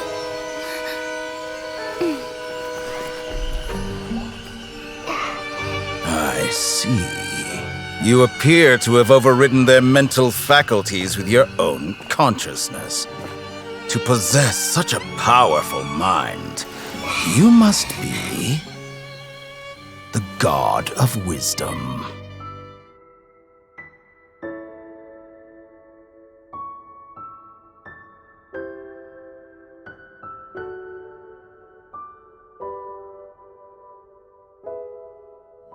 It took 3 betrayals for me to finally understand. The world is just an elaborate tapestry of lies. My fury will never be quelled. The first to betray me was a god. My creator. My mother. Valuing strength above all, she saw no worth in me and I was discarded. The second was a human. My family. My friend. Consumed by fear, he saw me as an abomination. The third was one exactly like me. A hope for the future. A fledgling barely out of the nest. Powerless before his mortality, he broke his promise to me. Humans, they can't be trusted. And the gods fill me with pure loathing. So I said good riddance. I denounce the world and laugh in its face. My chest will never again be defiled by worldly filth. I will scrub away every last trace of human emotion. Then it will be empty, a blank slate, and ready to receive a supreme gnosis, brimming with pure divinity.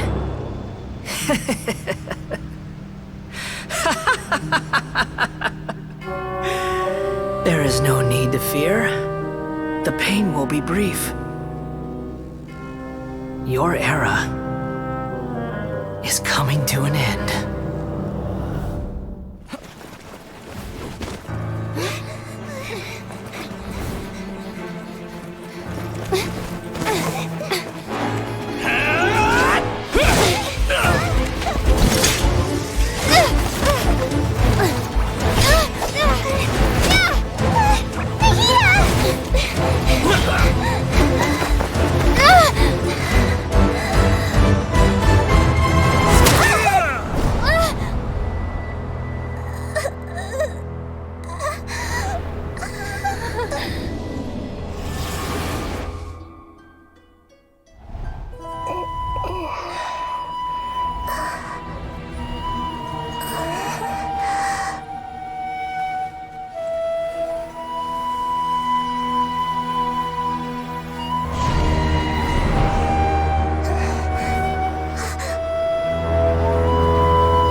Why are your hands shaking? Wait a second! It's a earthquake!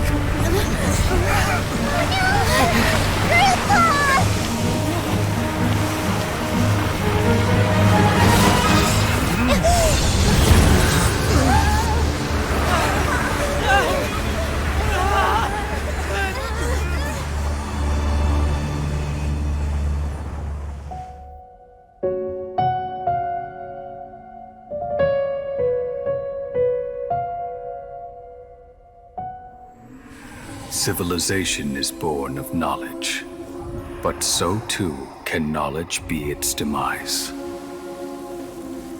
A disaster caught us unaware. It was knowledge that did not belong to this world. The Scarlet King brought this forbidden knowledge into our world, and it quickly spread like a plague.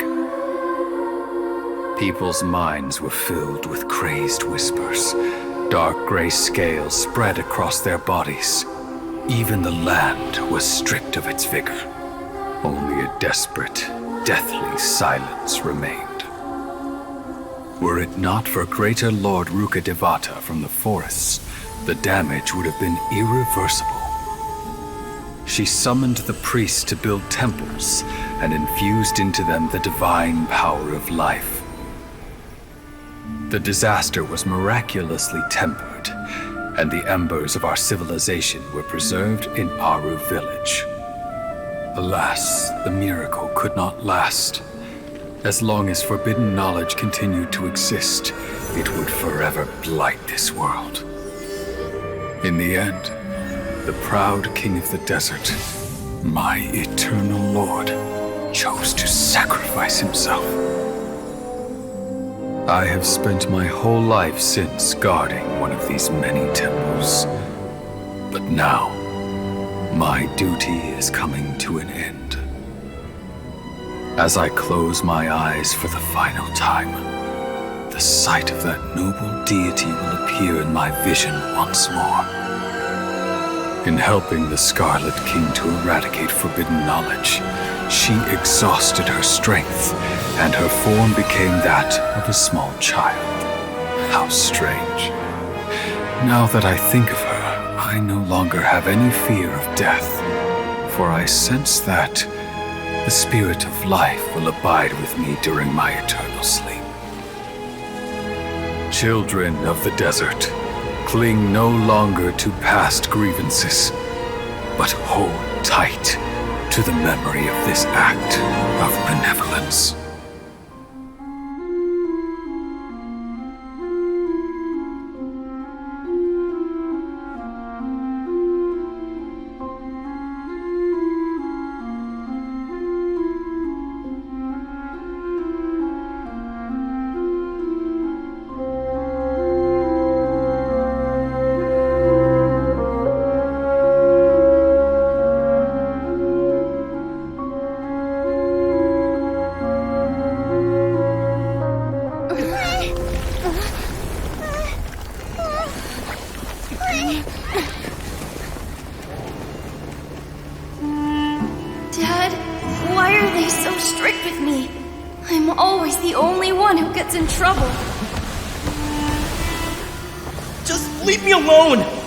Don't worry, I won't damage your precious reputation.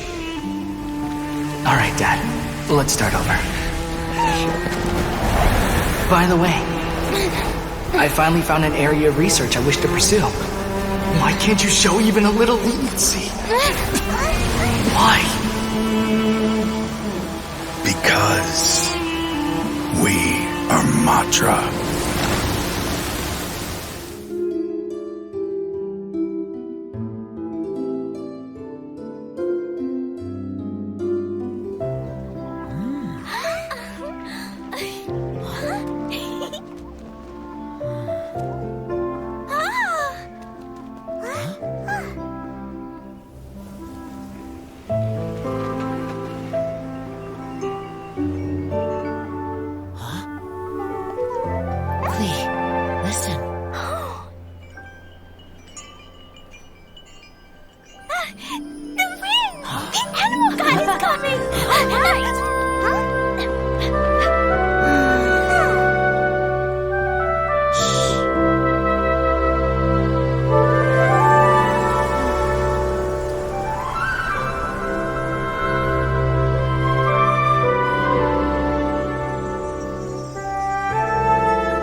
Take this, crush it, and place it on the fracture. Listen, Missy. Promise me you'll live on.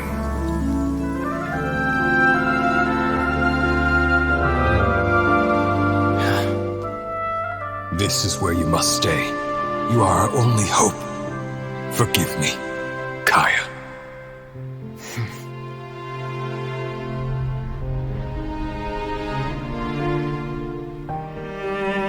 Good, very good. That's my boy. I will always be proud of you.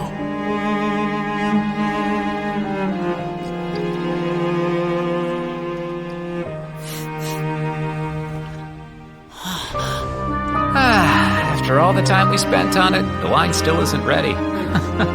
May as well leave it for our son. Razor. What do you think of that name? Oh, an adventurer's name. Yes, I like it. Razor! Razor! Come on!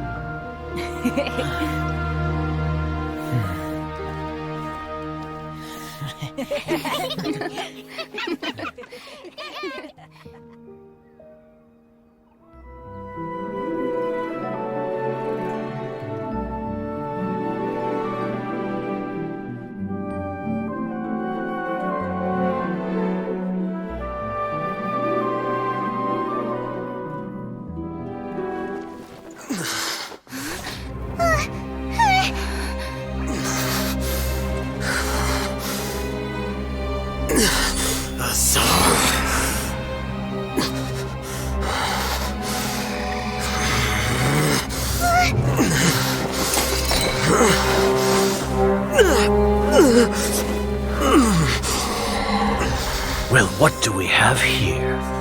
So you stole that divine knowledge capsule. Traitor! You traitor!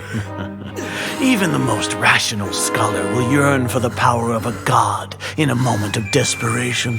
Aren't you doing the exact same thing as me, Alhaitham? Unfortunately for you, no god will lend you their power. Azar!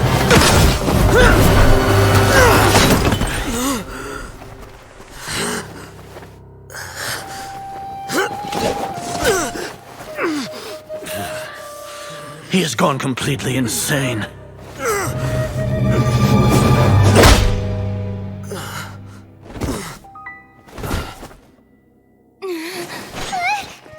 Take him to the Matra and exile him to Aru village. Then find someone to take these two to the confinement room. I'll deal with them later. Grand Sage, we've finished all required preparations for Nyargarbaha Day. We may begin to enter the capsules now. Excellent. You may begin.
I've never seen a performance like this. This is incredible. Yeah, but I heard that public performances like these have been banned. I can't believe she's doing this here.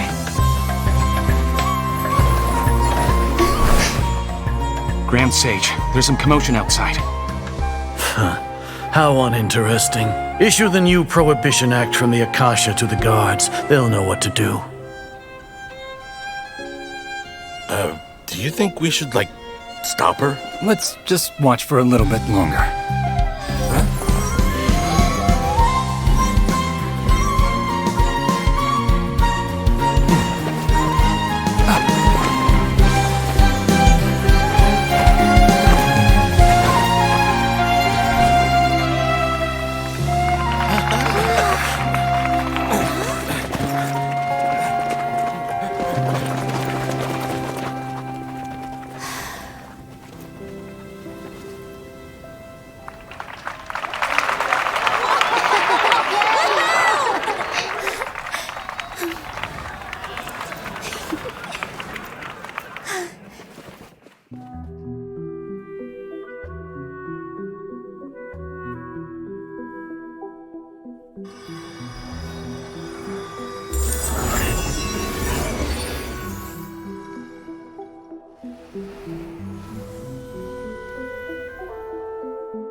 Who would have thought the world would be so eager for my birth? I remember you, Boer, the god of wisdom, and standing beside you, the traveler. Is he all-knowing and powerful now like Greater Lord Rukkhadevata? No, I can't feel the same kind of divinity I felt from the Greater Lord. It seems that the sages didn't get the chance to infuse the divine knowledge capsules into him. But even still, he has undoubtedly become a true god now. So we're too late? The Balladeer has already become a god? The Balladeer. A long bygone title.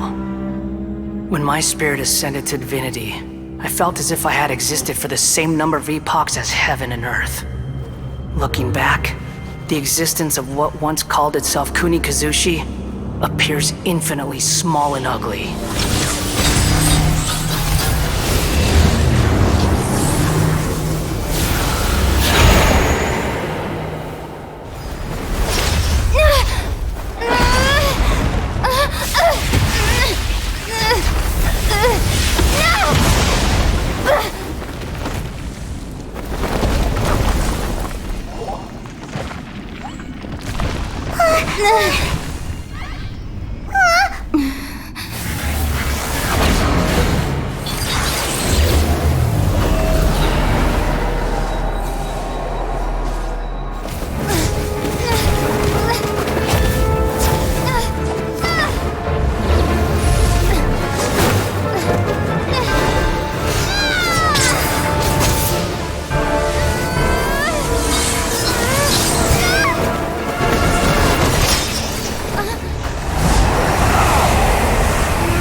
This is supposed to be a battle between gods, yet you choose to hide behind a mortal.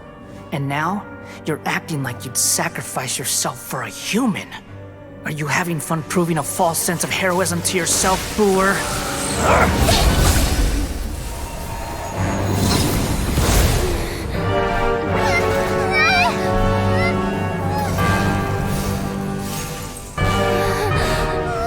The data collection is almost complete. Do you even know how many times you've tried to take my gnosis from me?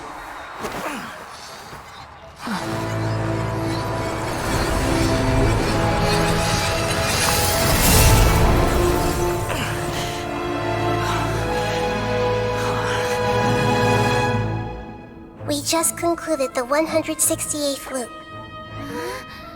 Did you know that in the effort to create you, the people of Sumeru were forced to live through the exact same number of Sub-Zerus festivals and Samsara cycles? The power of dreams. When did you use it on me?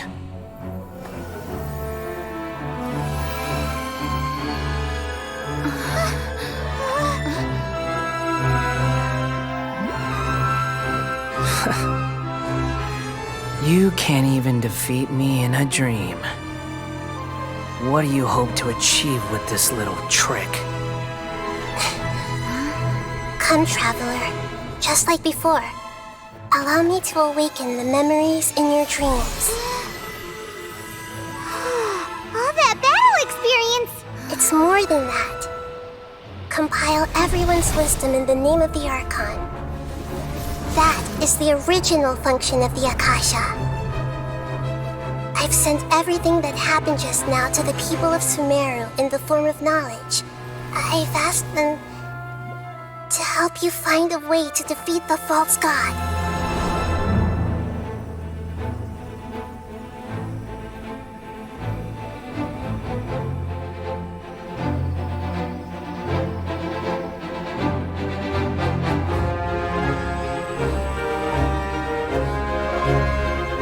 Now, all of Sumeru Father's wisdom is at your disposal.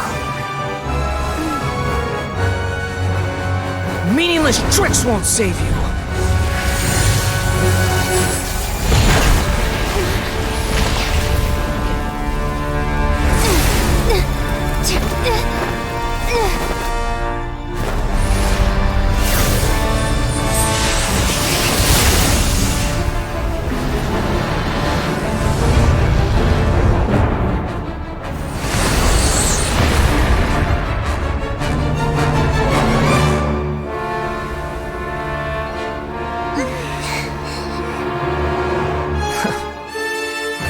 Are you done with your tricks?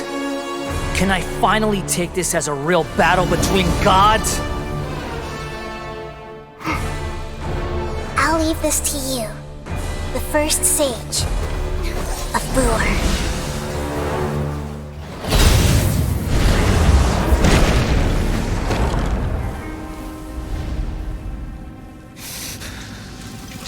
Humans.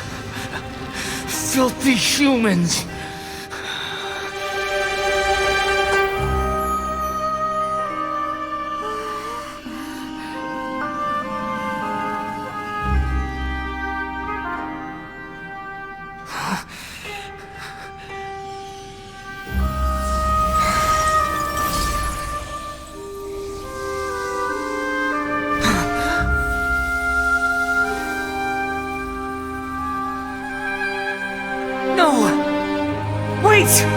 Please!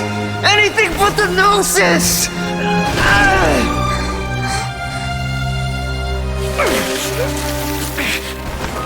That's mine! Don't even try! I'll never go back!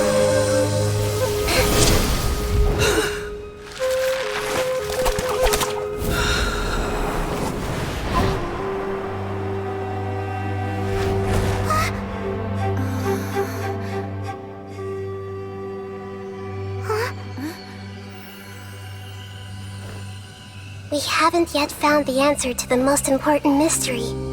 Irminsul is still waiting to be saved. With the power of another Gnosis, we may now finally understand the last memory of Greater Lord Rukkhadevata.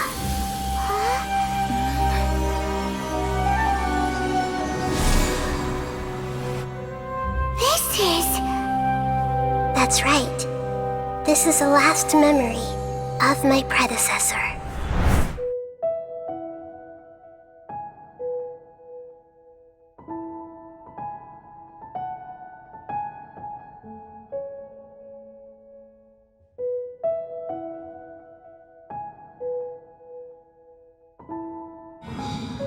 We all nestle under the great tree of wisdom, peering out to perceive the world.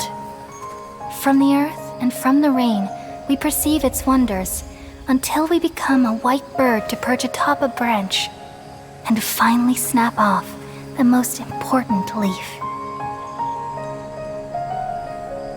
Once upon a time, I alone dreamed in this world.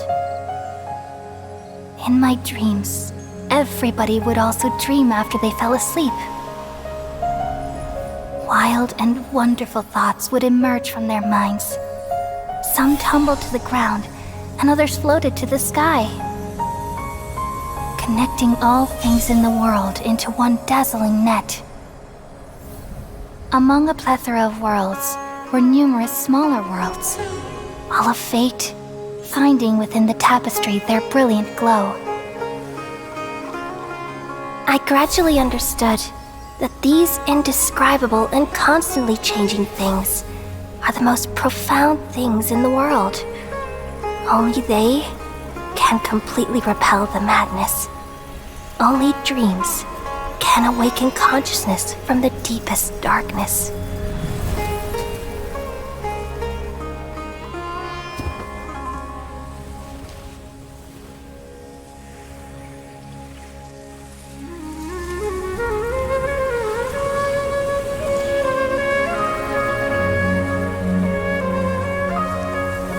I'm the one who posed this question, yet also the one who sought a solution. Saving the world with the dreams of the people used to be my answer. And now, you've also found your own answer, and I shall return all the dreams to the people.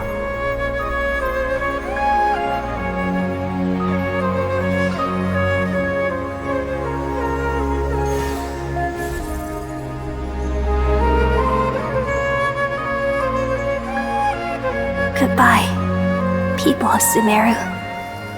May you be blessed tonight with the sweetest of dreams.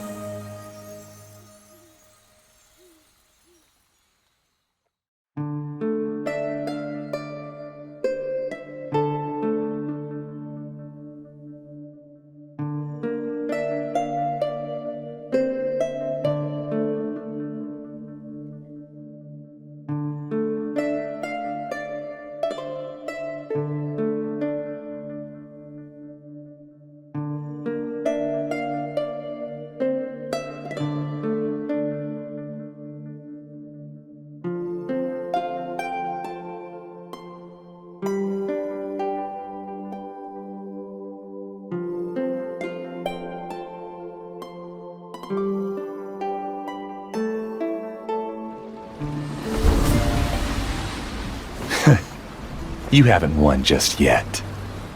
This dream is mine! If I go into hiding here, not even an Archon can ever find me. And as long as people yearn for happiness, they will return here and rebuild this paradise! Hey, stop! What's that? The dream is spiraling out of control and is collapsing now.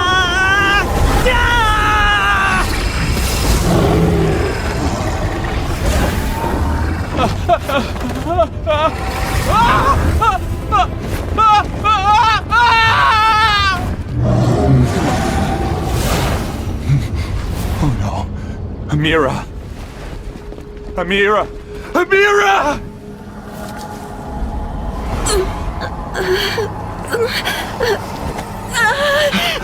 Amira, are you alright? I don't feel well. No, no, no! Please, no!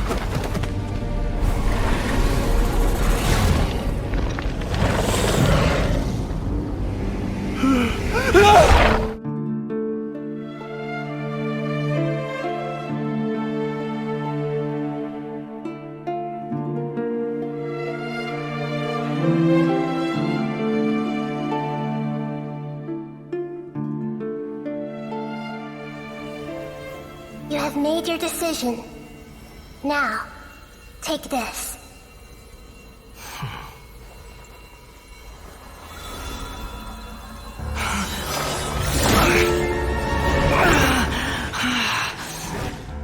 Set him free. A puppet? What's he doing here? You're a human as far as I'm concerned. Everyone's here. Wonderful. What a fine blade. Nagamasu will be thrilled. This is my...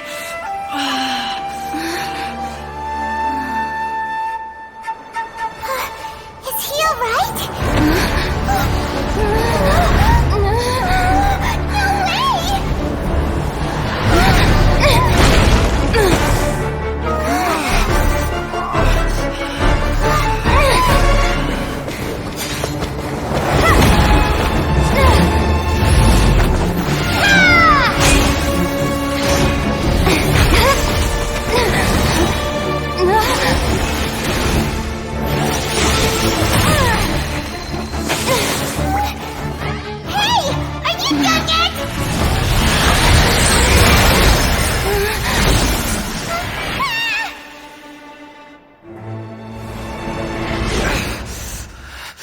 All worthless dross will be purged.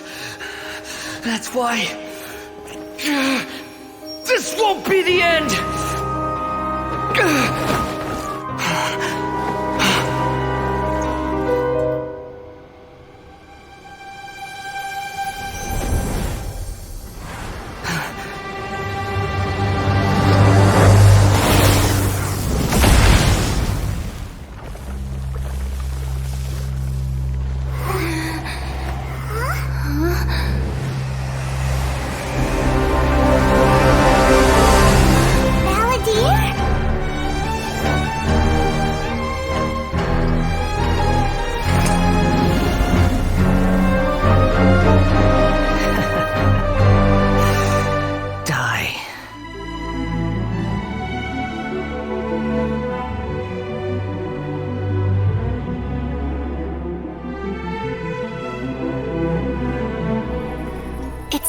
Long ago, a human samurai once stumbled across the Mikawa Flower Festival.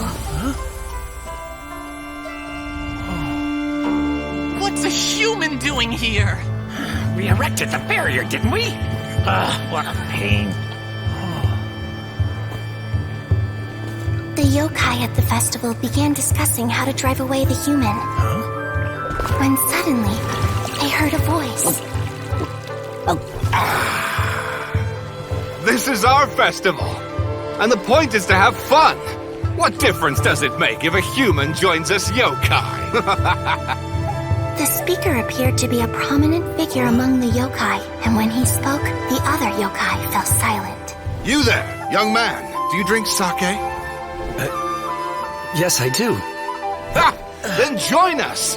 We can enjoy tonight's festivities together! And so, the yokai and samurai celebrated together. The two competed in the highlight of the festival, the Akitsu Hazara. Their spectacular game ended in a draw, and a new friendship was forged.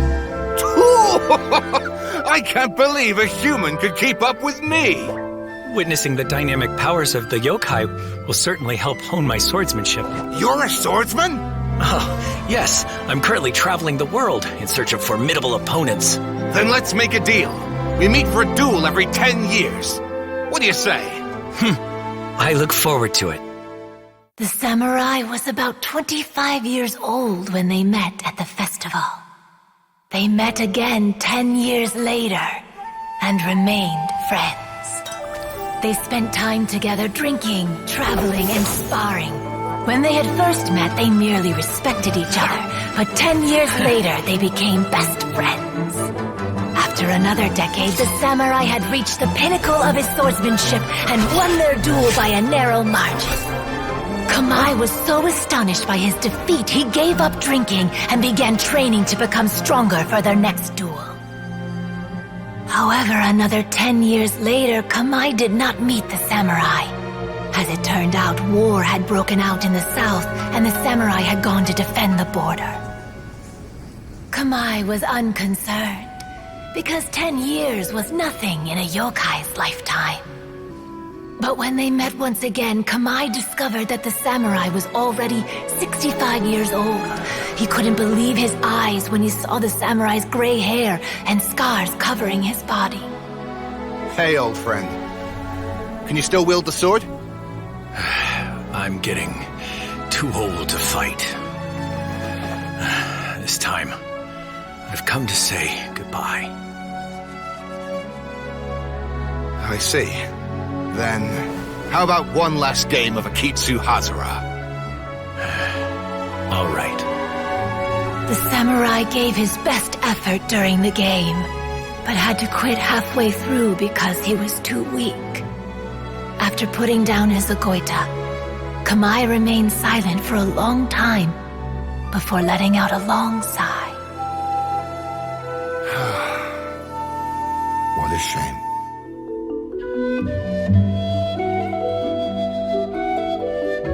In times gone by, one quarreled oft with Guizhong concerning mechanical principles.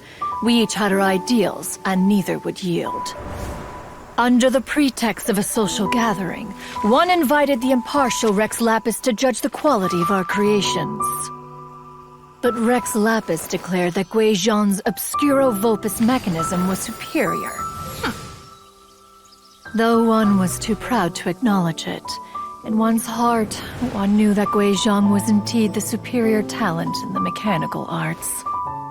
As for the story between Guizhong and Streetward Rambler, that begins with a certain bell. In Guizhong's opinion, while mechanisms were no substitute for human composers, they were yet capable of producing simple but fine melodies. But Streetward Rambler believed music to be an expression of the soul, an emotional enterprise that could never hope to be replicated by machinery. They argued endlessly, until one asked Rex Lapis to intercede. He confiscated the bell and designated it for ceremonial use. Thereafter, one would often find them convening in the mountains, discussing music, mechanics, and all the affairs of the mortal world.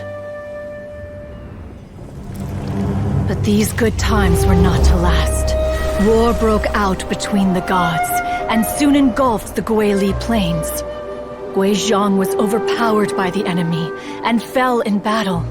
When Streetwood Rambler and I arrived at the scene at long last, all that remained among the ruins was her lifeless body. After this, at Streetwood Rambler's request, Rex Lapis granted her the cleansing bell for safekeeping. To honor our friend's memory, one made a few finishing touches to her ballistic device. Many lantern rites have passed since then. Many greetings and goodbyes. Upon what do you gaze? The Guili Plains? No. It's everything.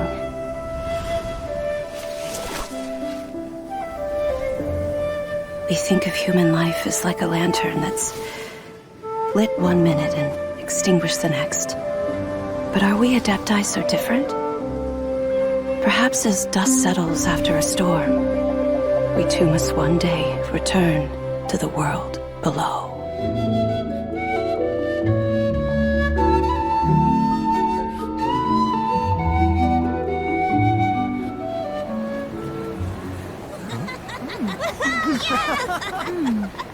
I'm honored to be here on the Iridescence Tour stage. All right, without further ado, I'm Xinyan, this is Hintao, and this is a little something called... The Flame Lilies!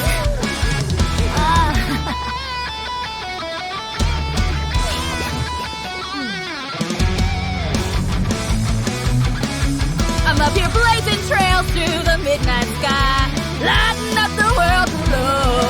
And when the crowds all hear my voice, they'll meet the spirit of rock and roll. Let's go!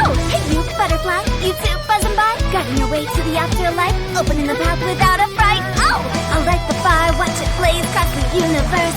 I'll spit my rhymes, watch your step, or you'll get burned. Hey, woo!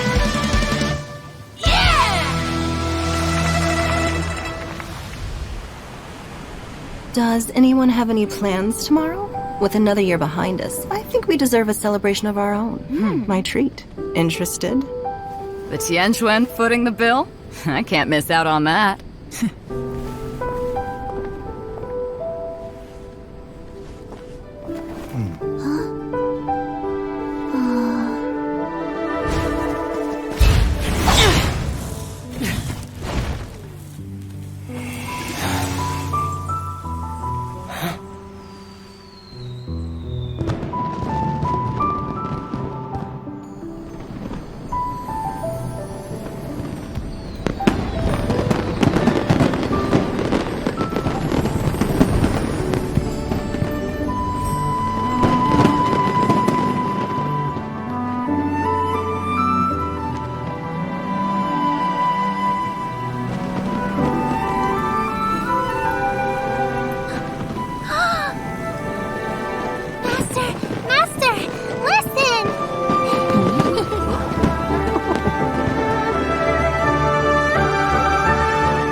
May the year ahead be a blessed one.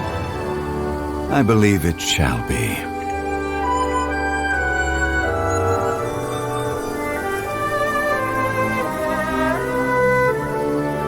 Master, the Xiao lanterns,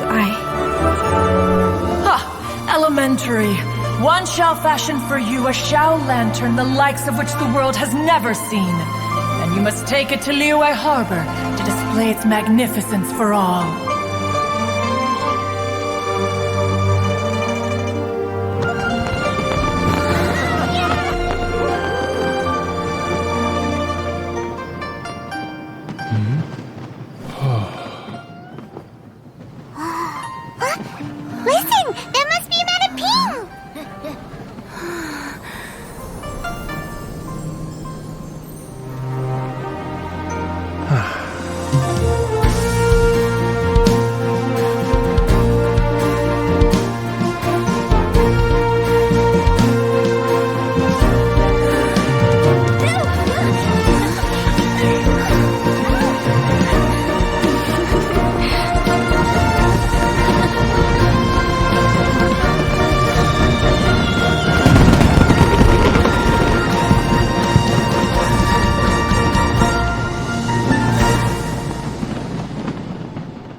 down. Don't you have an easy way to figure this out?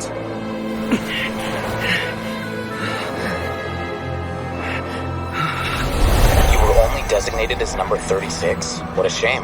From what I can see, your talents merit a smaller number. Putting aside the validity of the data, it is meaningless to judge individuals based solely on their jnana energy. What you said to Elias has now become a memory shared by all members of the Hive. I see it now! You've channeled and amplified their selfish desires! You're trying to destroy my Hive from the inside out! Human minds are not infinitely pliable, and your Hive has stretched many of them to their limit. Once your authority as Overmind starts to wane, it won't be long before your subjects snap back. Is it worth living here like a machine? Being a tool for the rest of my life? As soon as one person begins to have these thoughts, selfishness, doubt, and fear will propagate, thanks to the web of consciousness that you built. At this stage, your so-called Hive has already fallen.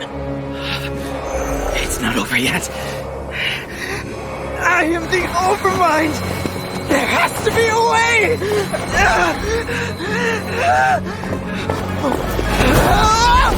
It's too late. Once the desires of the Hive accumulate, beyond a certain threshold, they will kill their king.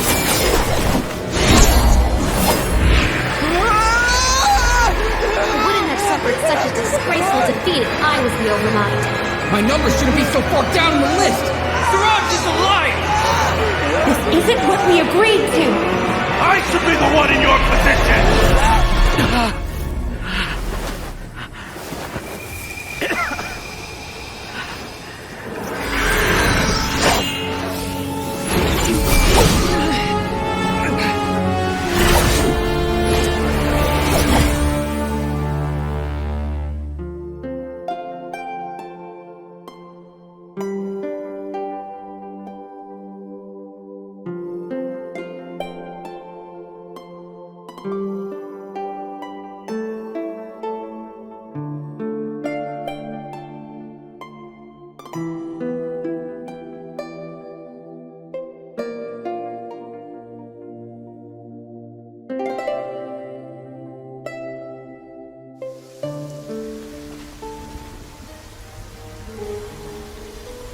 Papa! Kari Bear! Papa, I can't take it. Please, Kari Bear! It's my fault! I'm so sorry. If only I'd known. It's all too much. Papa!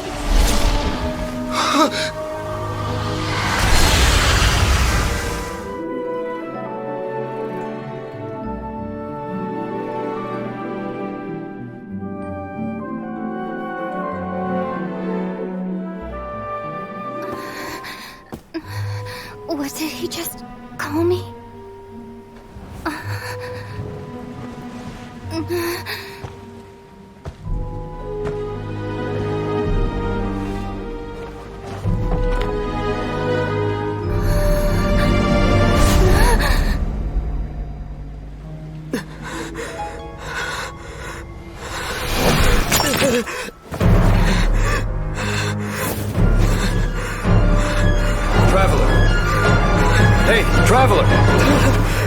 Traveler!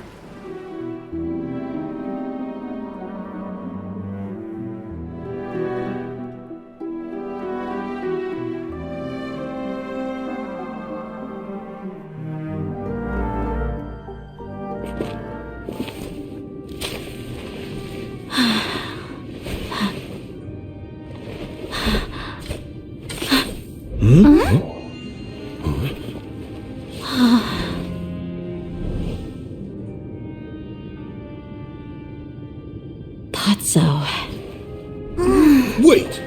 Isn't that the toy sword you played with as a child?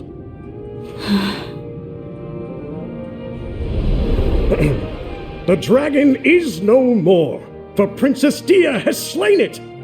Its head now hangs above the city gates. Her bravery has brought eternal peace and prosperity to us all. Dia, come on. This is the most important line. You can do it. But Dia, you defeated the dragon. Everyone's waiting for your speech. Still too shy, huh? All right, I'll do it. I hereby proclaim our victory. Evil shall plague us no more.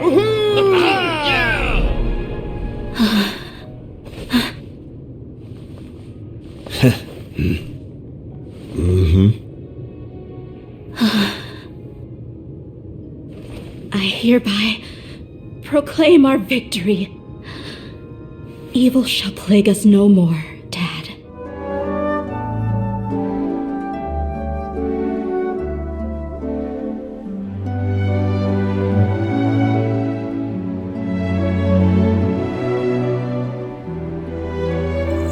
Ever heard of the Hexen Circle? As the spooky name suggests, it's a secret society. Once upon a time, it even challenged the animal Archon himself. But he replied, "Let us make music, not war, and resolve our conflicts through song." From then on, the mages would only ever convene in the woods, in the skies, or on the edges of cliffs. At these tea parties, they discussed their stories and secrets and resolved their differences, as the tea and cakes bore witness to their pledge never to fight amongst themselves. Yesterday I snuffed out the life of my beloved. He had grown old and was extremely sick. He loved me dearly, so I took his fate in my hands and ended his pain. I'm raising a son. Of all the children I had, he's the only one left. But I suppose that still makes me a mother. My lifespan is nothing compared to yours, so I wish to leave you with my storybook. Actually, maybe you can pass it on to your children one day. Oh, this looks interesting. Let me scry. My dear sisters, we mustn't let prophecies threaten our bonds of friendship. Even the most frightening witch was once a little girl, and growing up can be so tough. Sometimes we all need to vent our troubles to the wind. Even if the nations go to war, or the sky falls down, the mages' tea parties shall forever be held around this table.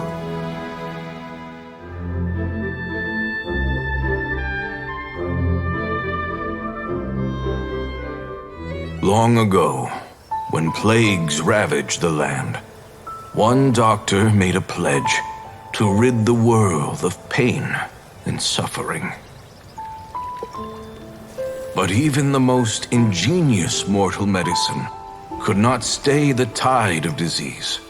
And after working tirelessly for many years, even his dearest loved ones fell sick and bade their final farewell. Legends told of an herb lord in Chenyu Vale who could cure any illness known to mankind. The doctor sought the herb lord, but found only a white snake, its breathing weak and its power all but spent. Sign this contract and let our lives be joined. Then I will impart to you the secret art of healing. But be warned, this art will harm your own health. With means beyond human ken, the doctor could now reverse the process of death. And yet, the time still came to say goodbye. Only now, the one departing was the doctor, his life force spent. His final act in life was to pass on the contract to his final patient, his favorite disciple. The disciple chose to dedicate their life to saving the lives of others. And generation upon generation followed in these footsteps.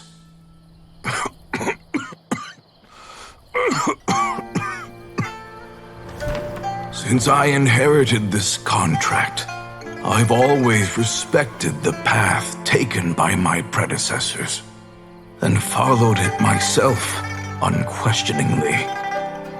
That is until I tried to use the art to save my own disciples, beloved. She begged me not to use up my own life force. She said that this art is a poisoned chalice, an evil and unnatural practice. She did not wish to sacrifice one life for the sake of another, when both were lives she treasured.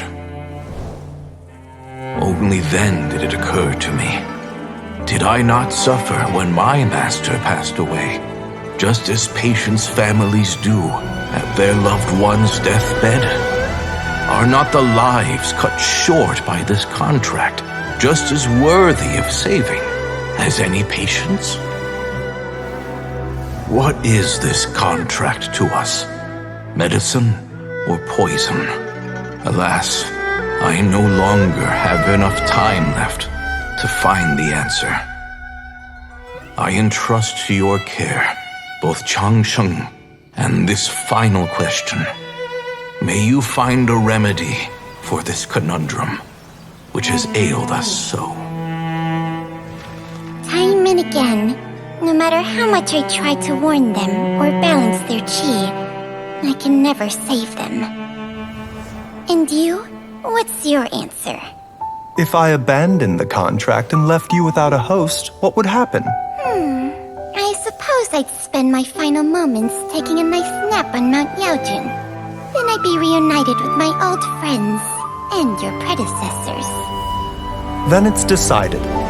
If there's a life in front of me that deserves to be saved, why shouldn't I do everything within my power to save it? Once again, it's the same answer. So be it. Close your eyes. Who knows how many more people will take on this contract? None. This contract will end with me.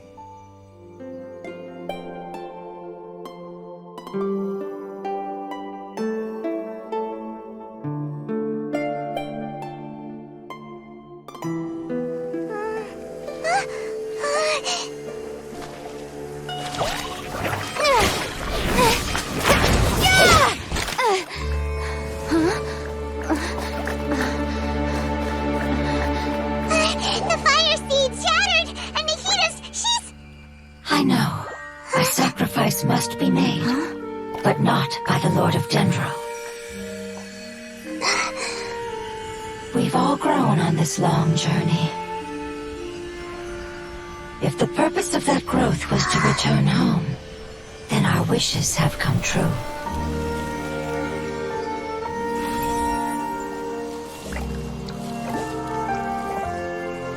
Would you lend us your power?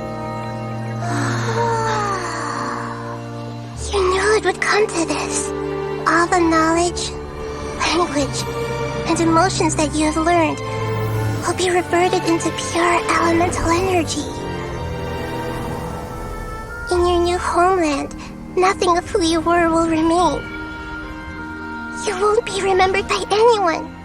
Is that truly the return you've always dreamed of? Lord of Dendro, don't be sad. This is not your home. We go home. Lord of Dendro should also go home.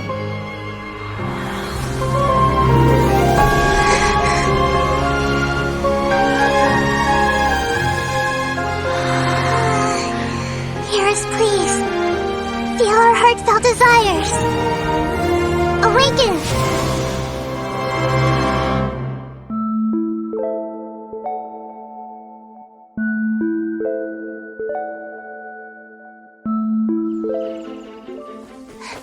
Oh, looks like Layla has seized the diadem. But getting to the goal won't be easy.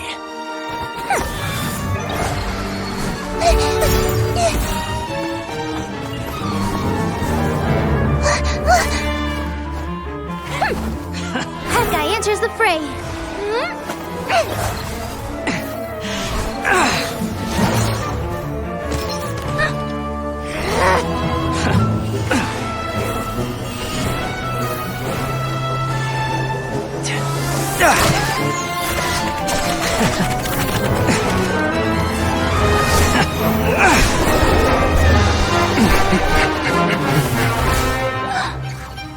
Corazon's device has gone haywire. The competition is heating up. Oh. And here's Kaveh bringing up the rear.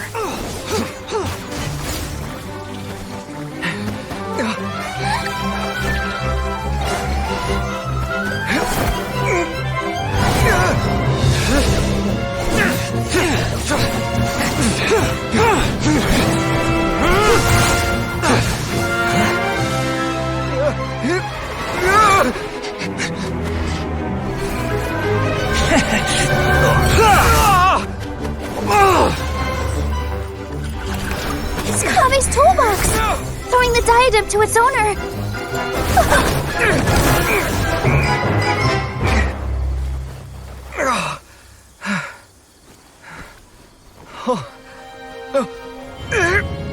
Yes, that's right. Put the diadem in place, and you shall gain all you desire. Who are you? I need you to get out of my head! I am confident that you will not disappoint me.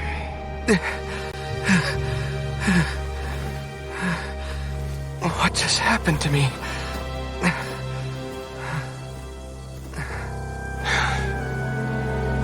Something's wrong.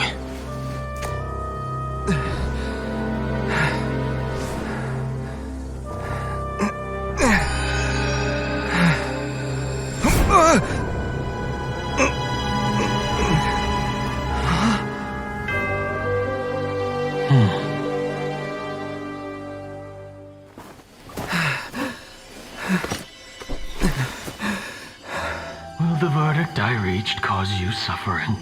Or will this newfound wealth numb your heart? I look forward to your answer.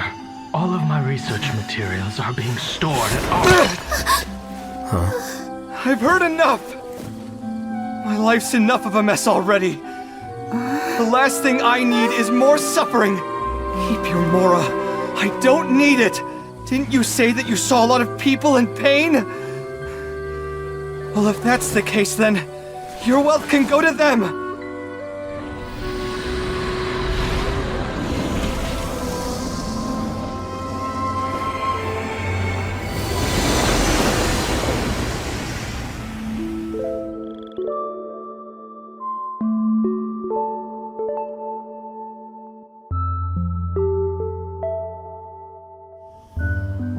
My dear friend, you must be wondering why I'm leaving you a letter like this.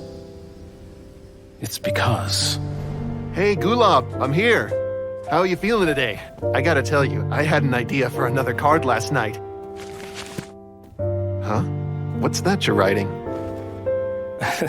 It's nothing. Okay. Anyway, up for a game? You don't have to visit every day, you know. You should be focusing on your work at the academia. Hey, enough of that. I'll keep visiting until you've fully recovered. Besides, I can't stand most of the folks at the academia anyway. Hey, it's your turn.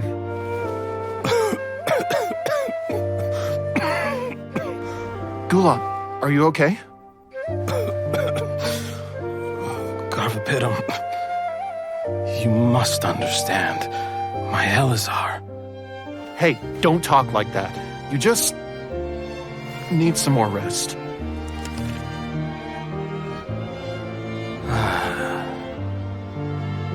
It's because you won't come to terms with the fact that I don't have long left.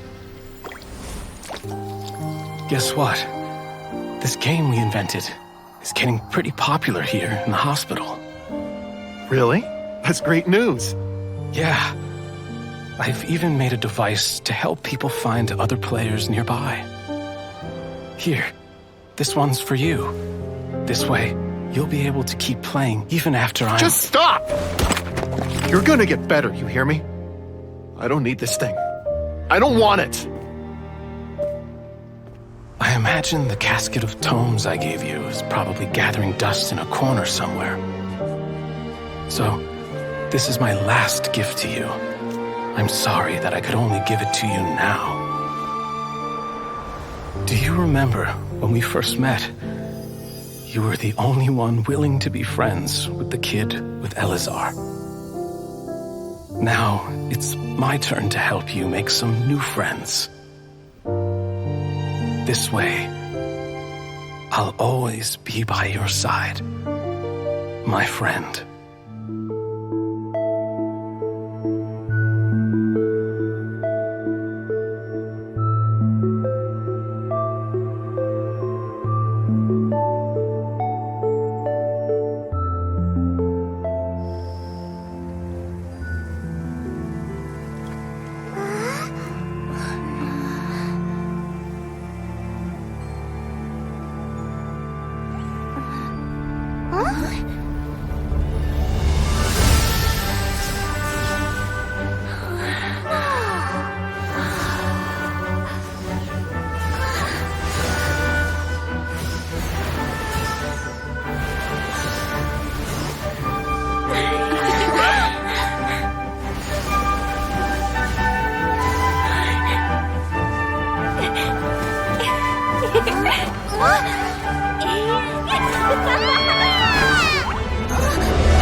Just like fireworks.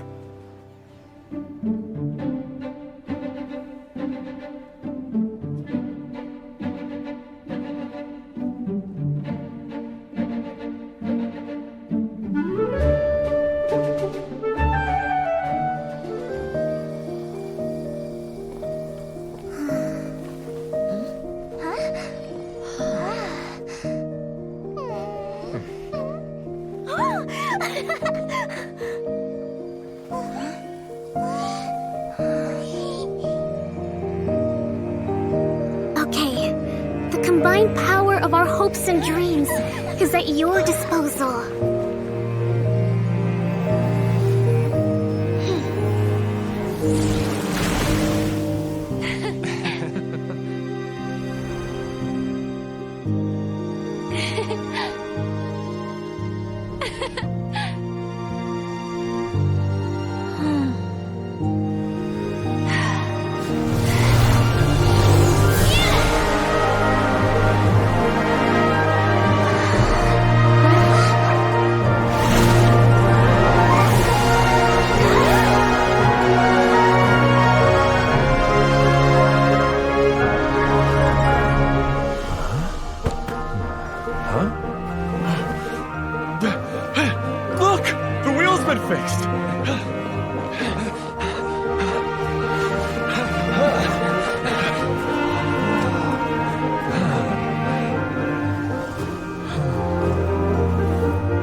A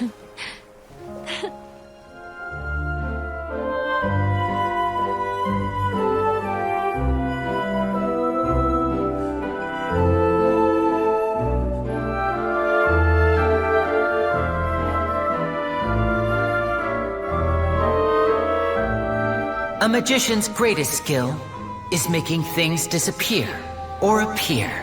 The possibilities are endless.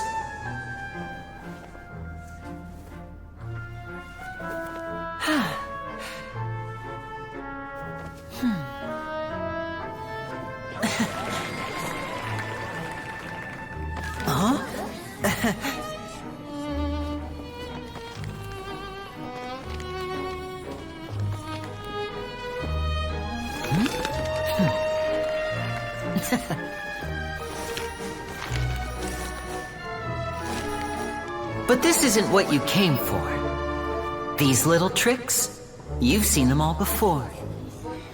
So it's time for something truly extraordinary, don't you think? This one's a little tricky.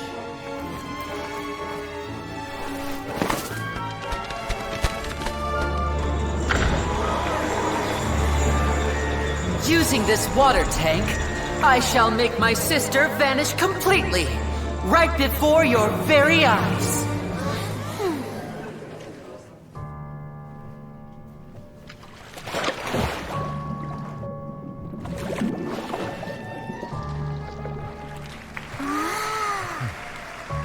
It's actually quite simple. She'll just turn into air bubbles and float right out of the top.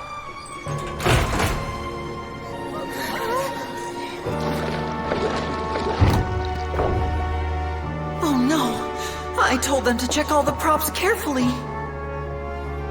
With the lid on, even air can't escape. An amateur magician would be getting very nervous right around now. Luckily, it's me on stage, so let me show you what a true virtuoso can do.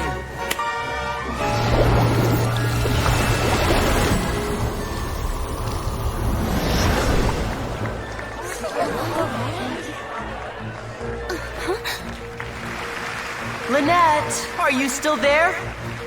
Don't go too far. We don't want to use up all our magic. Hi, I'm back. Uh-huh.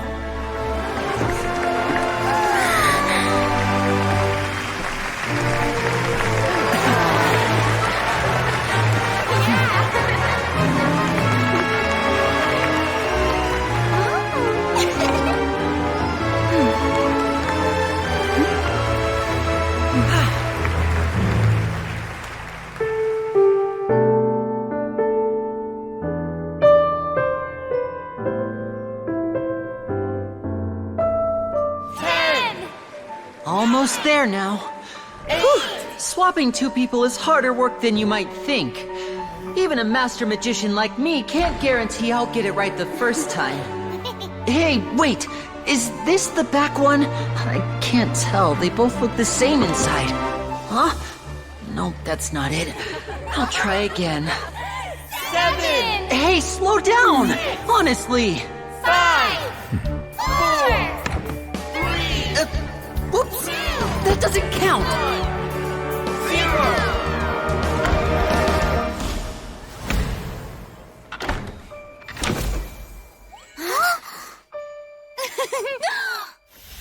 Ta-da!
army of Gardamex.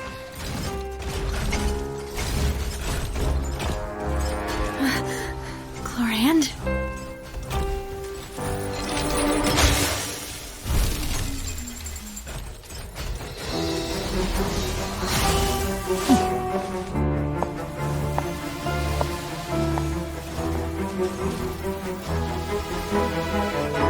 Quick, now's our chance!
So this is how justice is done in Fontaine.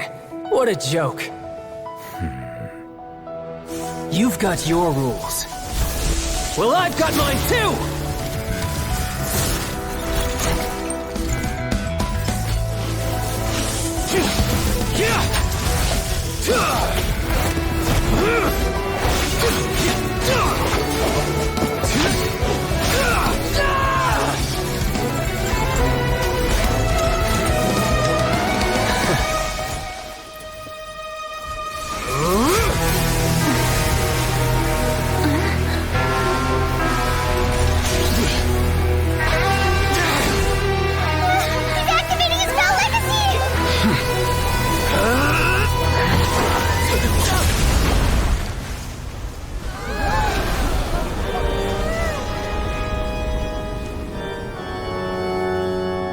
I am sorry. If you have been wronged, we will find the truth. But the rules of the court must be upheld.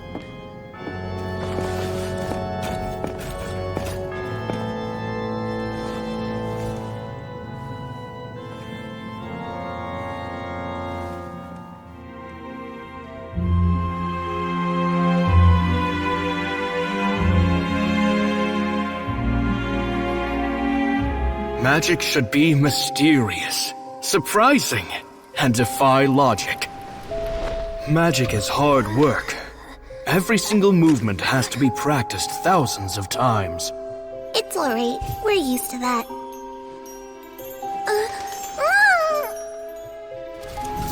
We're sorry. You've taught us so much, but we can't tell you the whole truth. It's okay. Do you still remember what I told you? This world is full of lies and falsehoods. I only hope that one day you can find your own truth. What about you? Have you found your truth? Magic is my truth. I want to perform a magic trick so great that people will always think of me when they talk about it. For a magician, what greater honor could there be? Look! Behold! Linny is sealed inside the box. Will he manage to escape? 10 years ago, Caesar attempted this very trick, and it was at this precise moment that... Winnie! Watch out!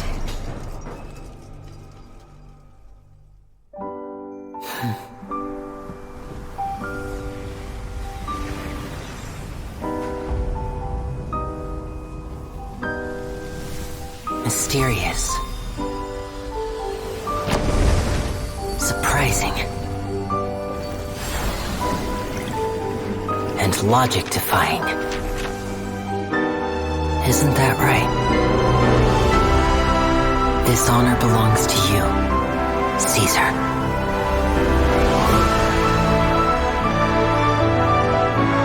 I'm just sorry it's a little late.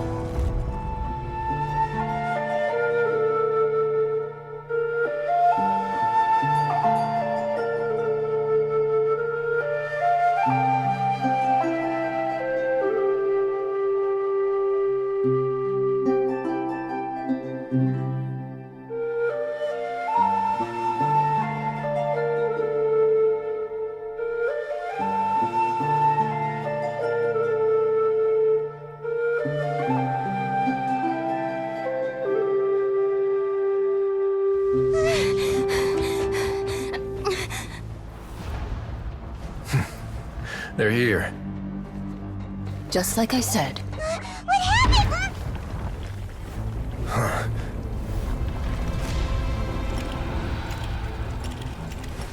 You're just in time. But be ready to run.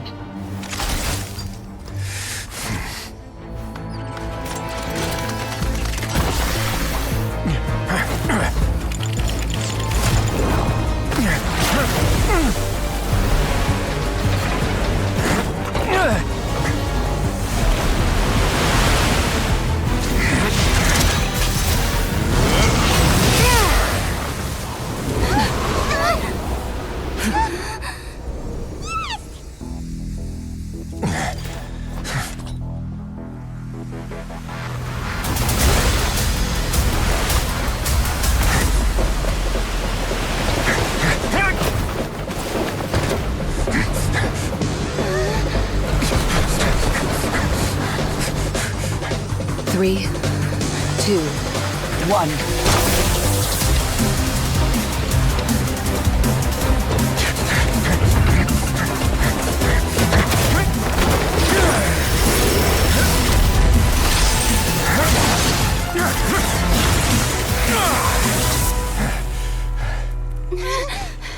This won't hold it for long. Find Neuvillette.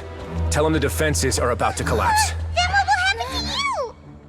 Until he arrives, we're the last line of defense.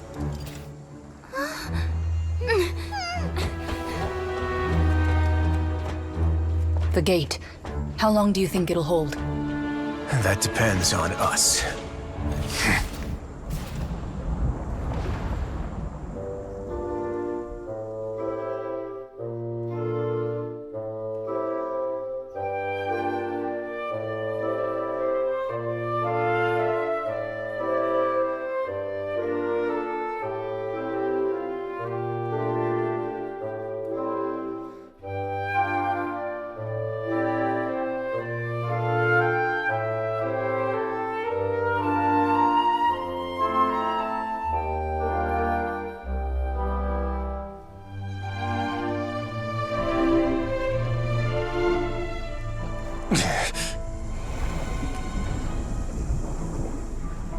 My thanks to you both. I will take it from here.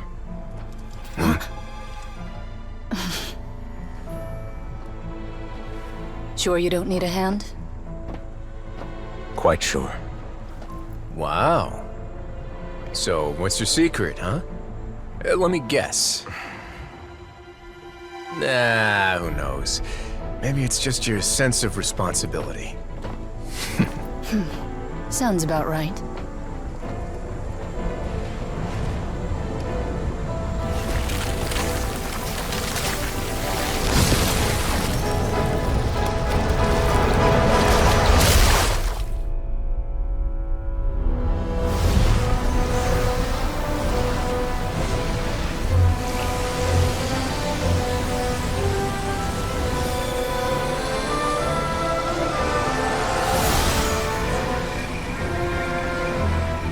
Day may come when the prophecy is fulfilled and the waters burst forth. But it is not this day! This ancient power could easily obliterate an entire race. A tsunami of fury would unleash endless catastrophe.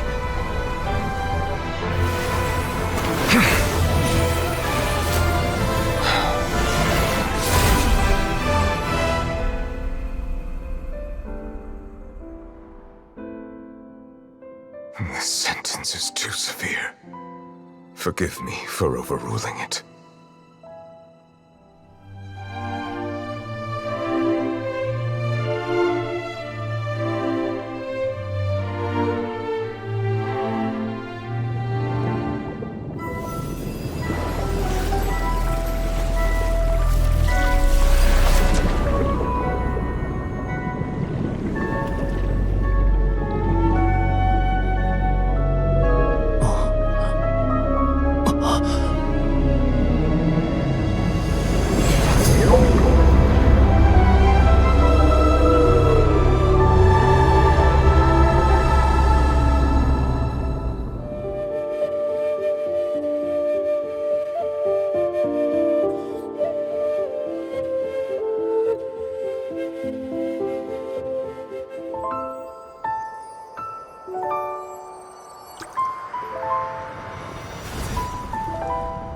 Far from my native land I roamed.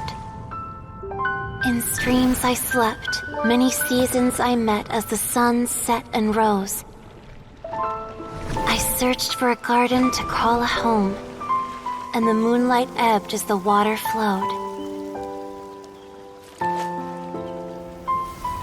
A soft breeze beckoned me unto a spring.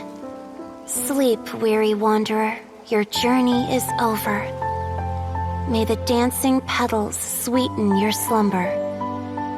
At dawn, I hummed the melody of a distant stream, and the songs in the night serenaded my dreams. A boy's tender tears trembled through the water, stirring me more than any starlight sonata. He wove me a wreath from past petals and future buds.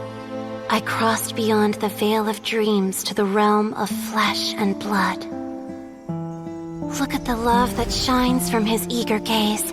Answer the call of his heart, lest this moment go to waste. The kittens and fireflies invited my heartstrings to sing, but I was a stranger to the melody of mankind, and knew not how this tune should begin. As the river of dreams trickled into the ocean blue, every time a crystal fly flapped its wings, older it seemed he grew. But I learned to fathom human ways each stumbling step I took, and clouds of confusion became crystal clear in the vulnerable verse I wrote. As seed yearns for soil and trees for the sun, a once foreign melody inside my heart sung, and it cried out your name on every string it could strum. Now, I give my dream to you. May it be in your slumber a sweet spring to quench your thirst. Now, I hand my heart to you, praying my belated promise might meet, still with your trust.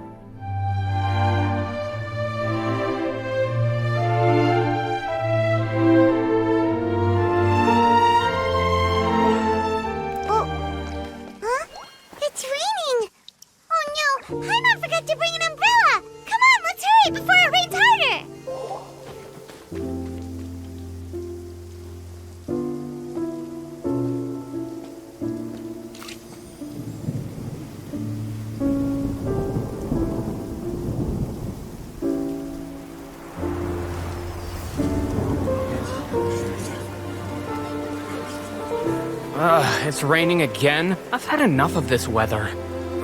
There go my travel plans. Did you read the news this morning? Quick, put away everything on the clothesline. When is this rain going to stop? Hydro Dragon, don't cry!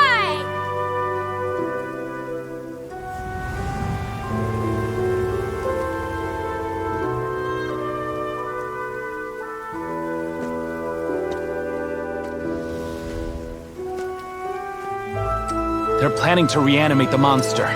We have to report this to the Chief Justice.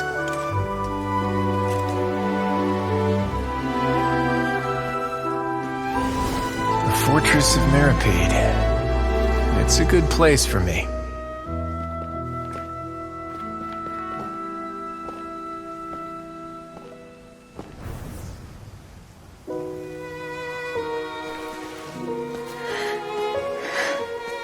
He owes me so many answers. Neuvillette? You could say he's the real symbol of Fontaine's justice. Watch him closely. He could be trouble.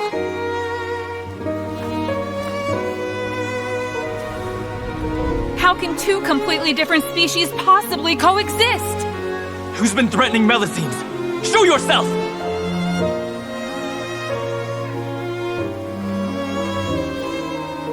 You will see much in the human world, from the delightful to the depressing.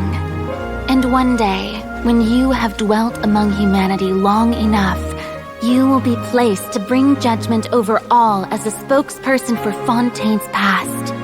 Good morning, Monsieur Neuvillette! The rainy season's almost over! The skies are supposed to clear in a few days! I hope you find time to enjoy the sunny days ahead.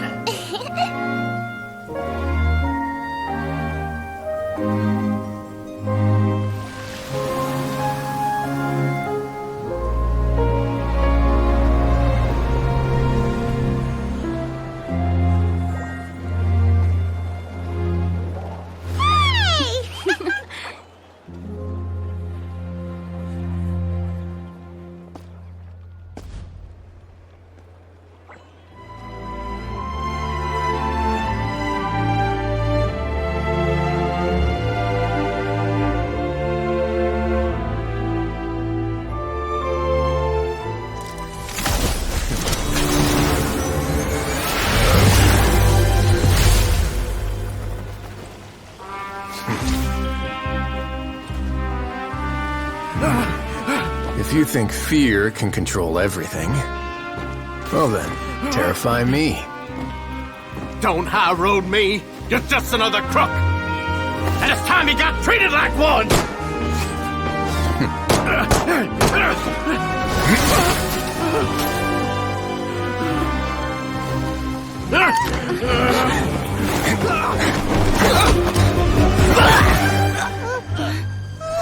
What's the matter? Too scared to shoot straight? I'm warning you! Unauthorized punishment and torture are prohibited here! As the Duke, you should set an example! Funny how that slipped my mind. Well, from this point on, you can forget about that rule. The rules of the fortress are there to keep the likes of you in check. But if the Duke wants somebody dead, he needs no justification. Understood?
happening with the aura trees?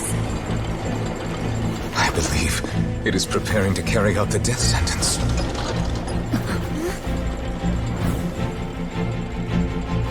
Farina!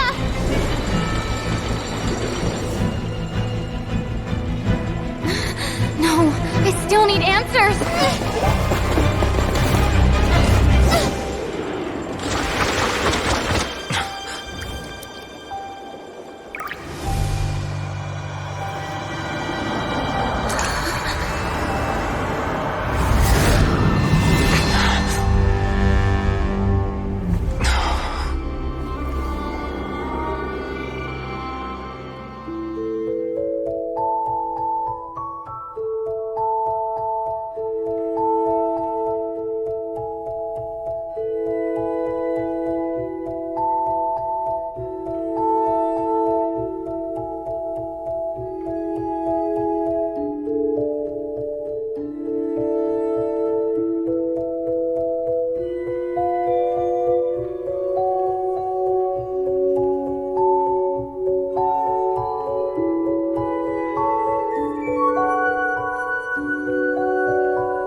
The hour of my execution is almost here.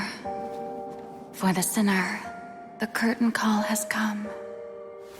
I know I may not sound it, but faced with death, I find myself a little afraid. Perhaps this is one thing both gods and humans have in common.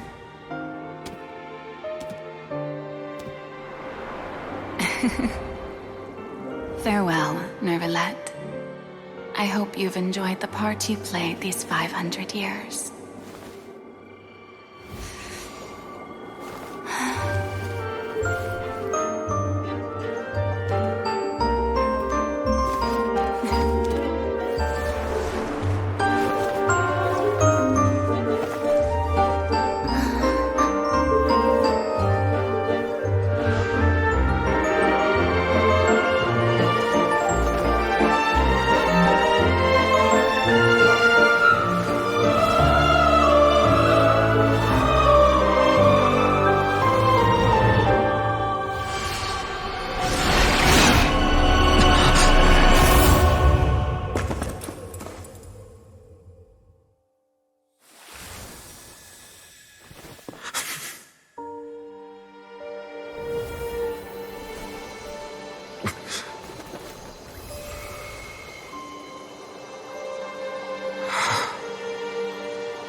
Judex Nervalette, hereby declare,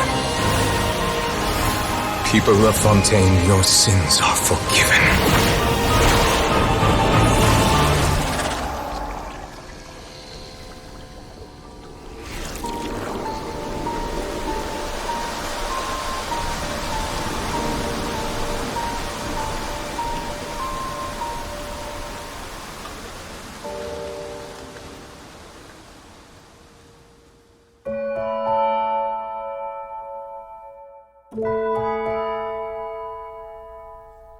you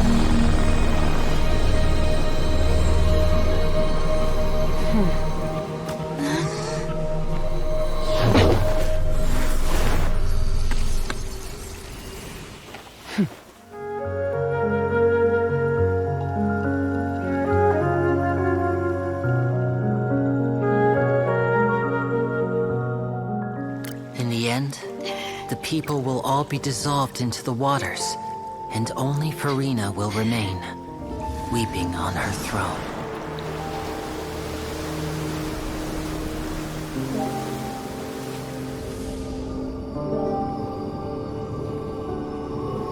Only then will the sins of the people of Fontaine be washed away.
Initiate emergency rescue!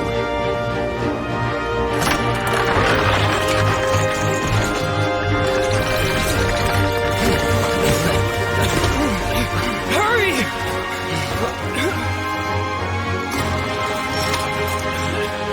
Hey, lend a hand!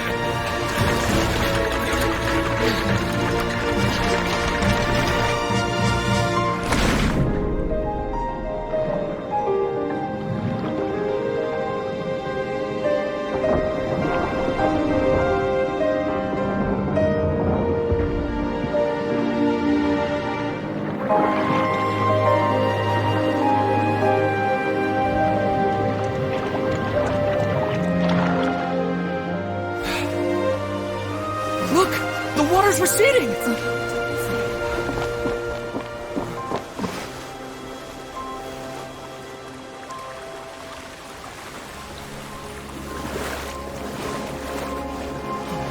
It's a miracle! Waters receding. We didn't dissolve. The prophecy was wrong. The prophecy was wrong.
Leave the rest to me. Watch out, Nadia! You can't block them all! Block? I'm doing this the Spina way.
It's dark in here.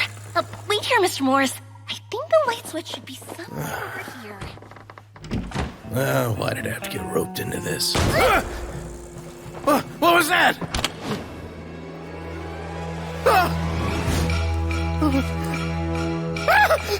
Who's there? Get me out! Get me out of here! Did you really think you'd get away, Morris?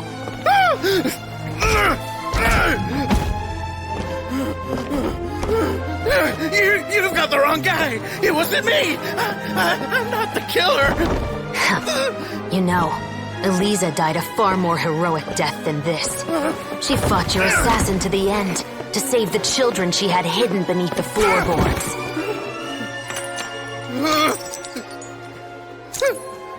That is Eliza's pendant. The one with a photo of you two inside.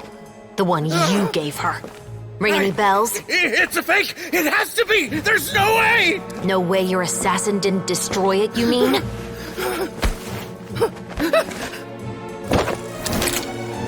Did you ever love her, Morris? Or was killing her always the plan? No, please. Listen to me. I told Eliza to keep us a secret. I paid her plenty for her silence. I never thought she'd keep the child. Everything was gonna come out, and I had no choice. She'd force my hand. No! I'm begging you. I have money. Just name your price, please. You can keep your Mora, and you can go to hell.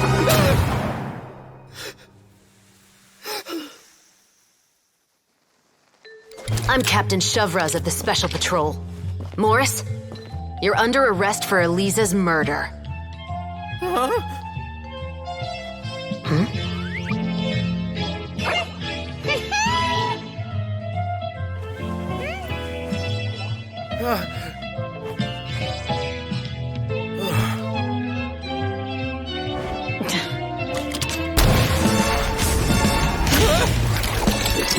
You're under arrest too, Prop Manager Veronique.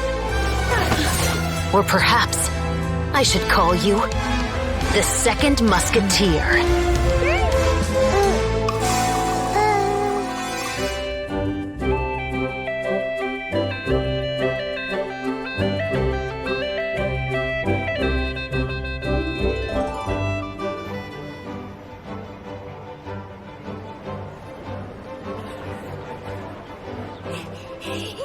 Chi-Chi, we're almost there!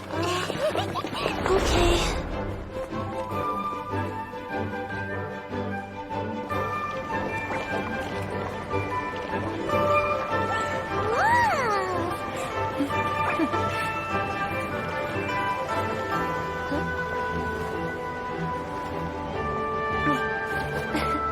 Come here, allow me.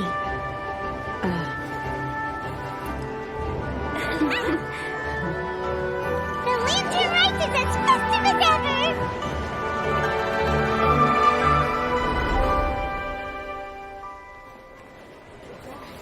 Huh? Oh, what's going on? Did something happen? What should we do? Oh, should we get the Monolith?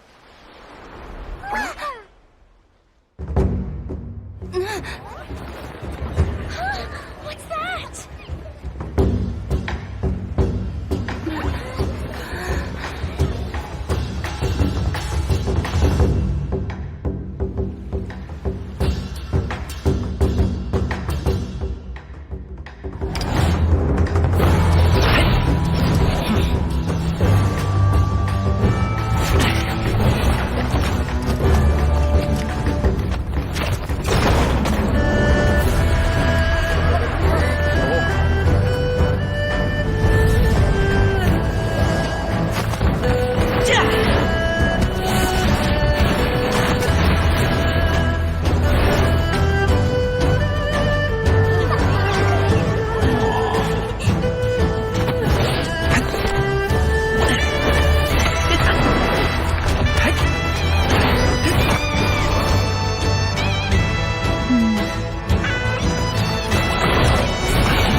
I taken that many pictures already? I need to load more film.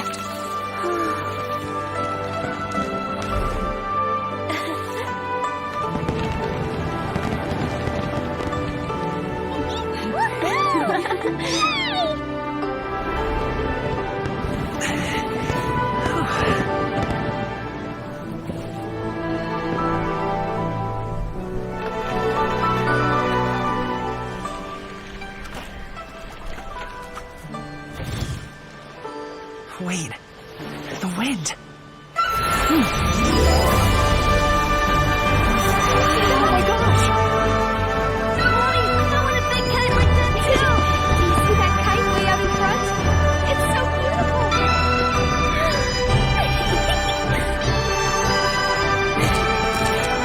Happy Lantern Rite. Happy Lantern Rite.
We would see each other again, that our days of separation would finally end, and all my troubles would be behind me.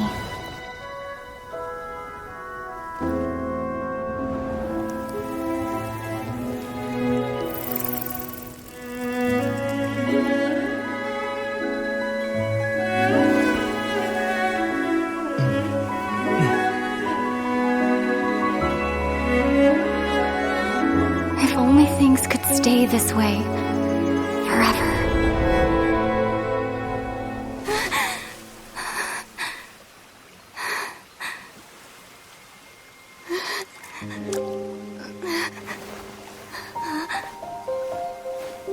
A nightmare? Curious. If you're relaxed, shouldn't your dreams be pleasant? It was a good dream. It's just... You weren't ready to wake up.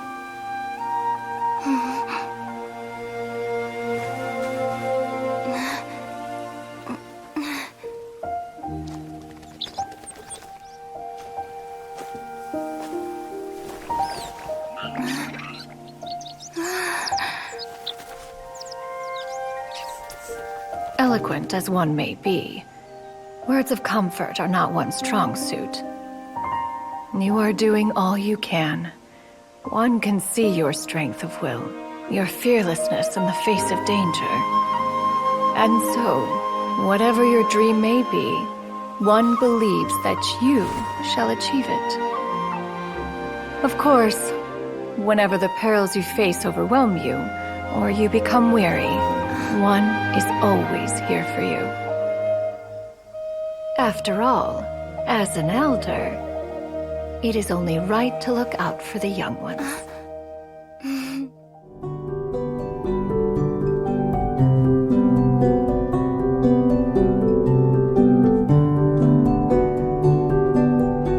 The Chiyoria brand represents more than a person or a trademark.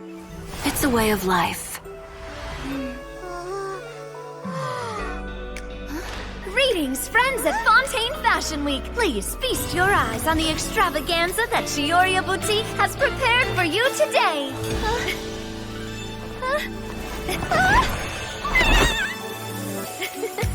Brilliant, dazzling, and wholly unique. And most importantly, an enduring, never-say-die spirit. That's the true meaning of the Chiyoria brand.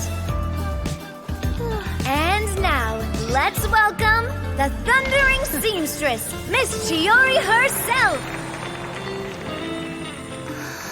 Did Chiori not...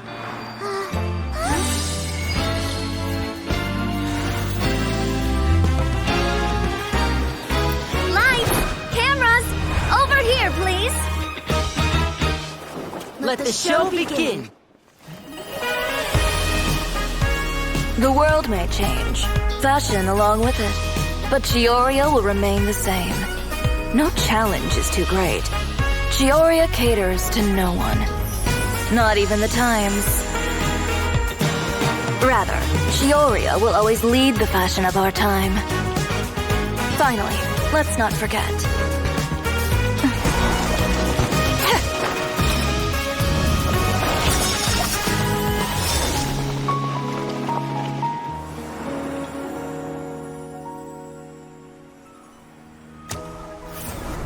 Only those who do not give up on their dreams are worthy of this brand. Well then, I suppose all that's left to say is, Happy Fashion Week, fellow dreamers.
You should know better than to crowd in one place.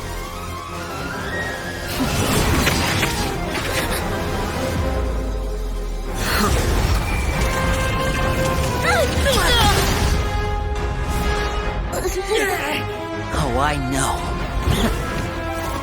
No! I'm sorry, Father!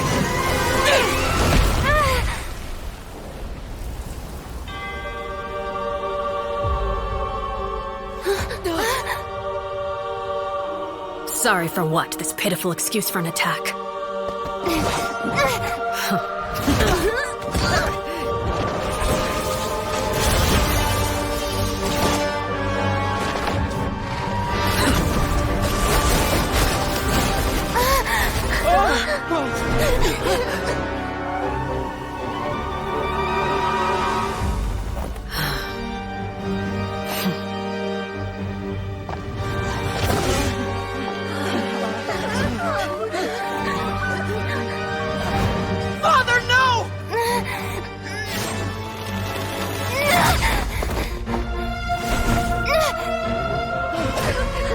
Made it out, did you? You're stronger than I expected.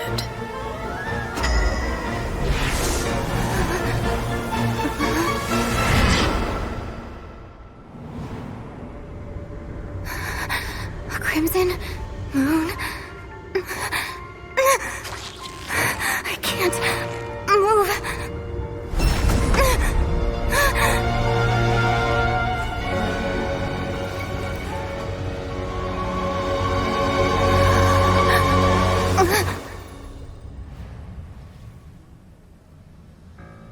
Still, not strong enough to beat me.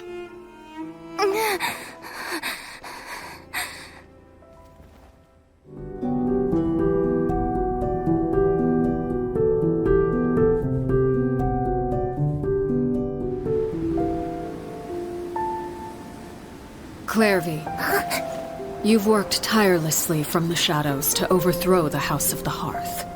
Now, by my authority as the Knave, I shall announce how this matter ends. You are hereby expelled from the House of the Hearth. You are no longer tied to this place, nor are you bound by its rules. You're saying that I can finally leave? I get to experience the outside world as well? Oh, I almost forgot. There's no getting older for me. Still, seeing who you grew up to be makes me really happy, Perilous.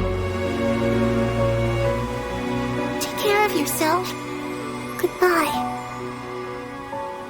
May we meet again someday.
That's all you've got?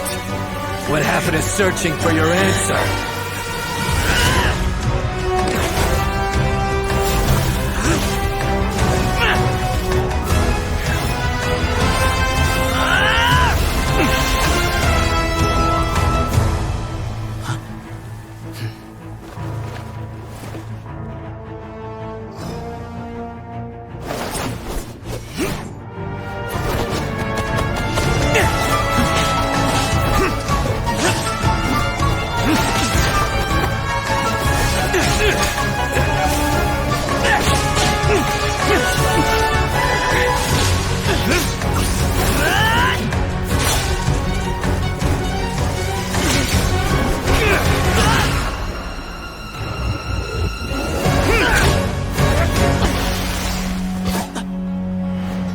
Fight's over.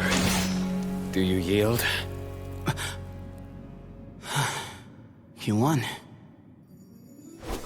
Well then, looks like you found your answer.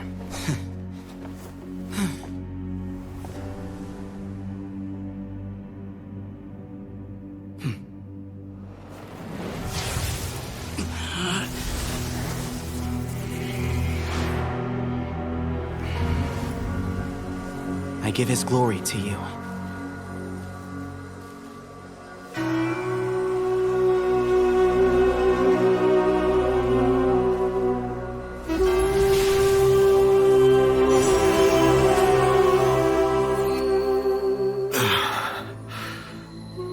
I've seen that light. That is the light of our Lord, the great Hermanubis, priest over all other priests.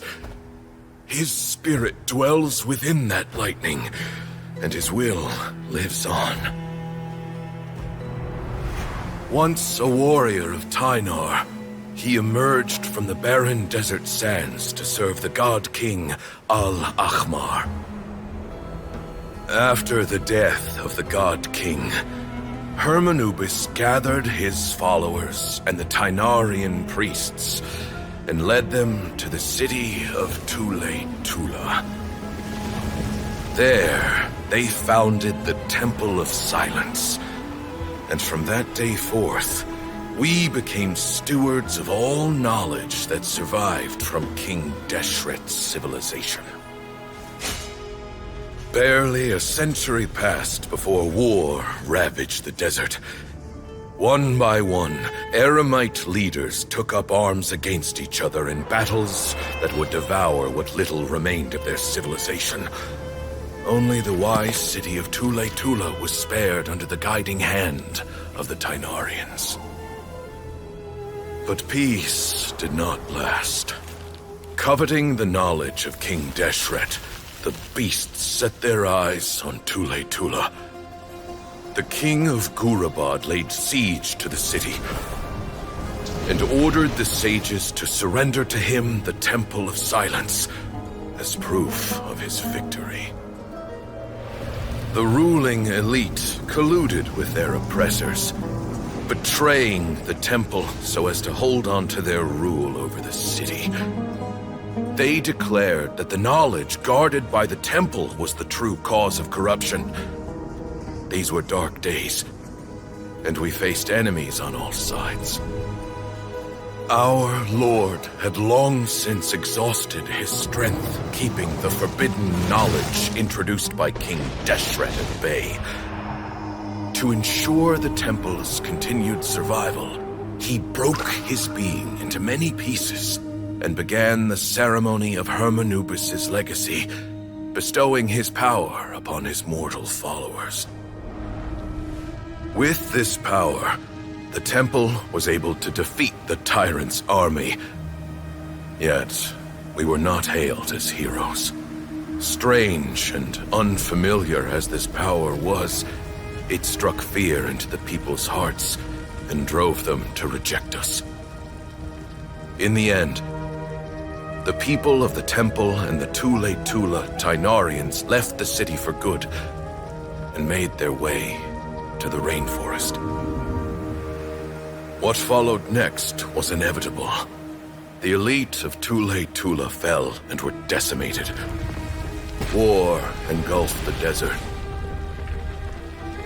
And we wandered from place to place, always in hiding, all the while keeping close watch over our secrets and staying true to our mission.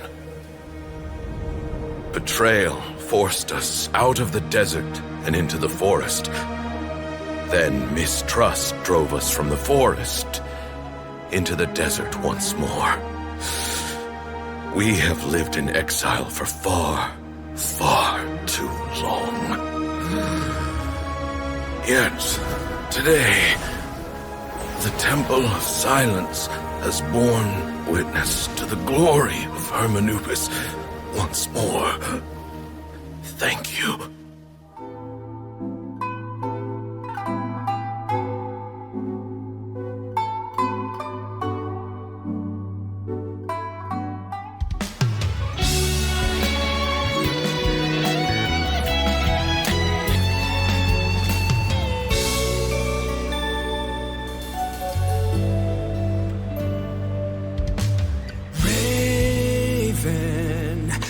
An arrow to the heart, and the Bakedanuki shapeshifted into dark. I weasel thief hereby bequeath on my Mora. 200 goes to my pa. 300 to dear mama.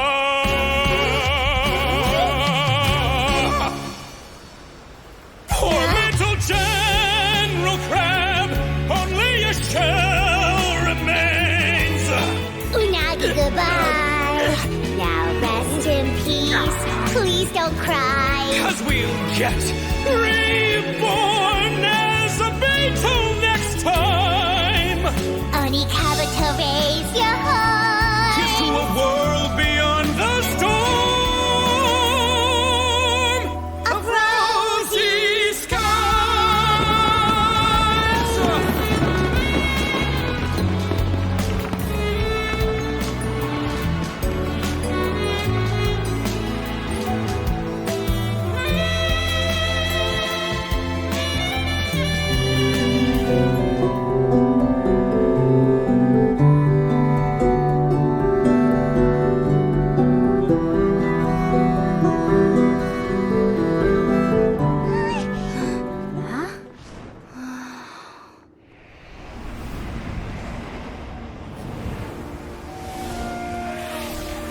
So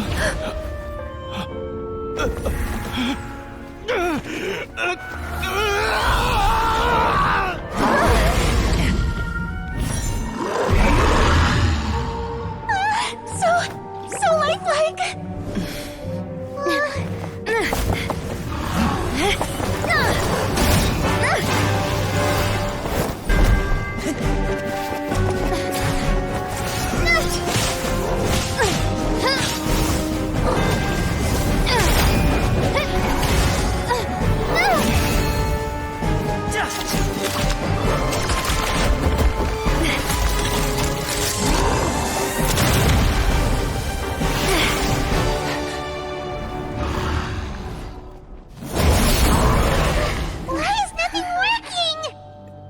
This foe is not invincible.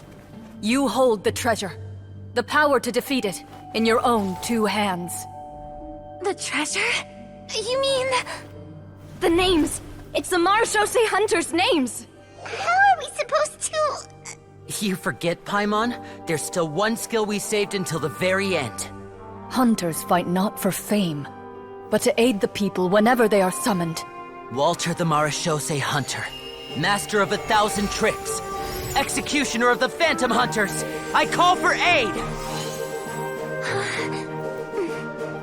Est, the Marechaussee Hunter, inheritor of Cassiodor's will, judge of the Shadow Hunters. Answer my call!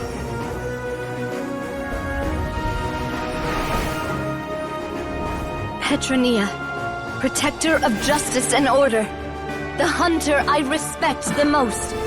Thank you for saving my friend, the best one I'll ever know. Please, lend us your strength!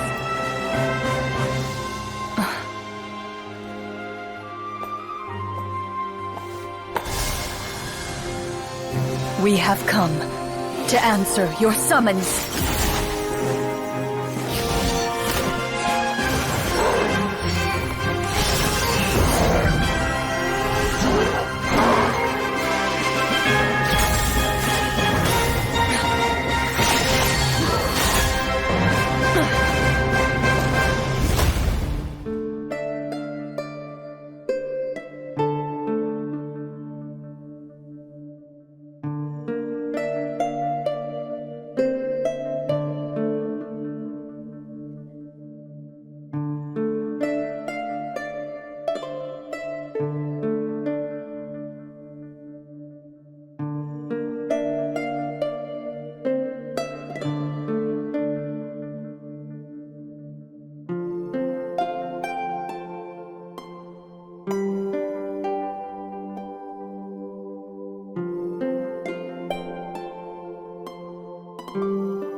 Looks like I was too late to see Kari Bear one last time.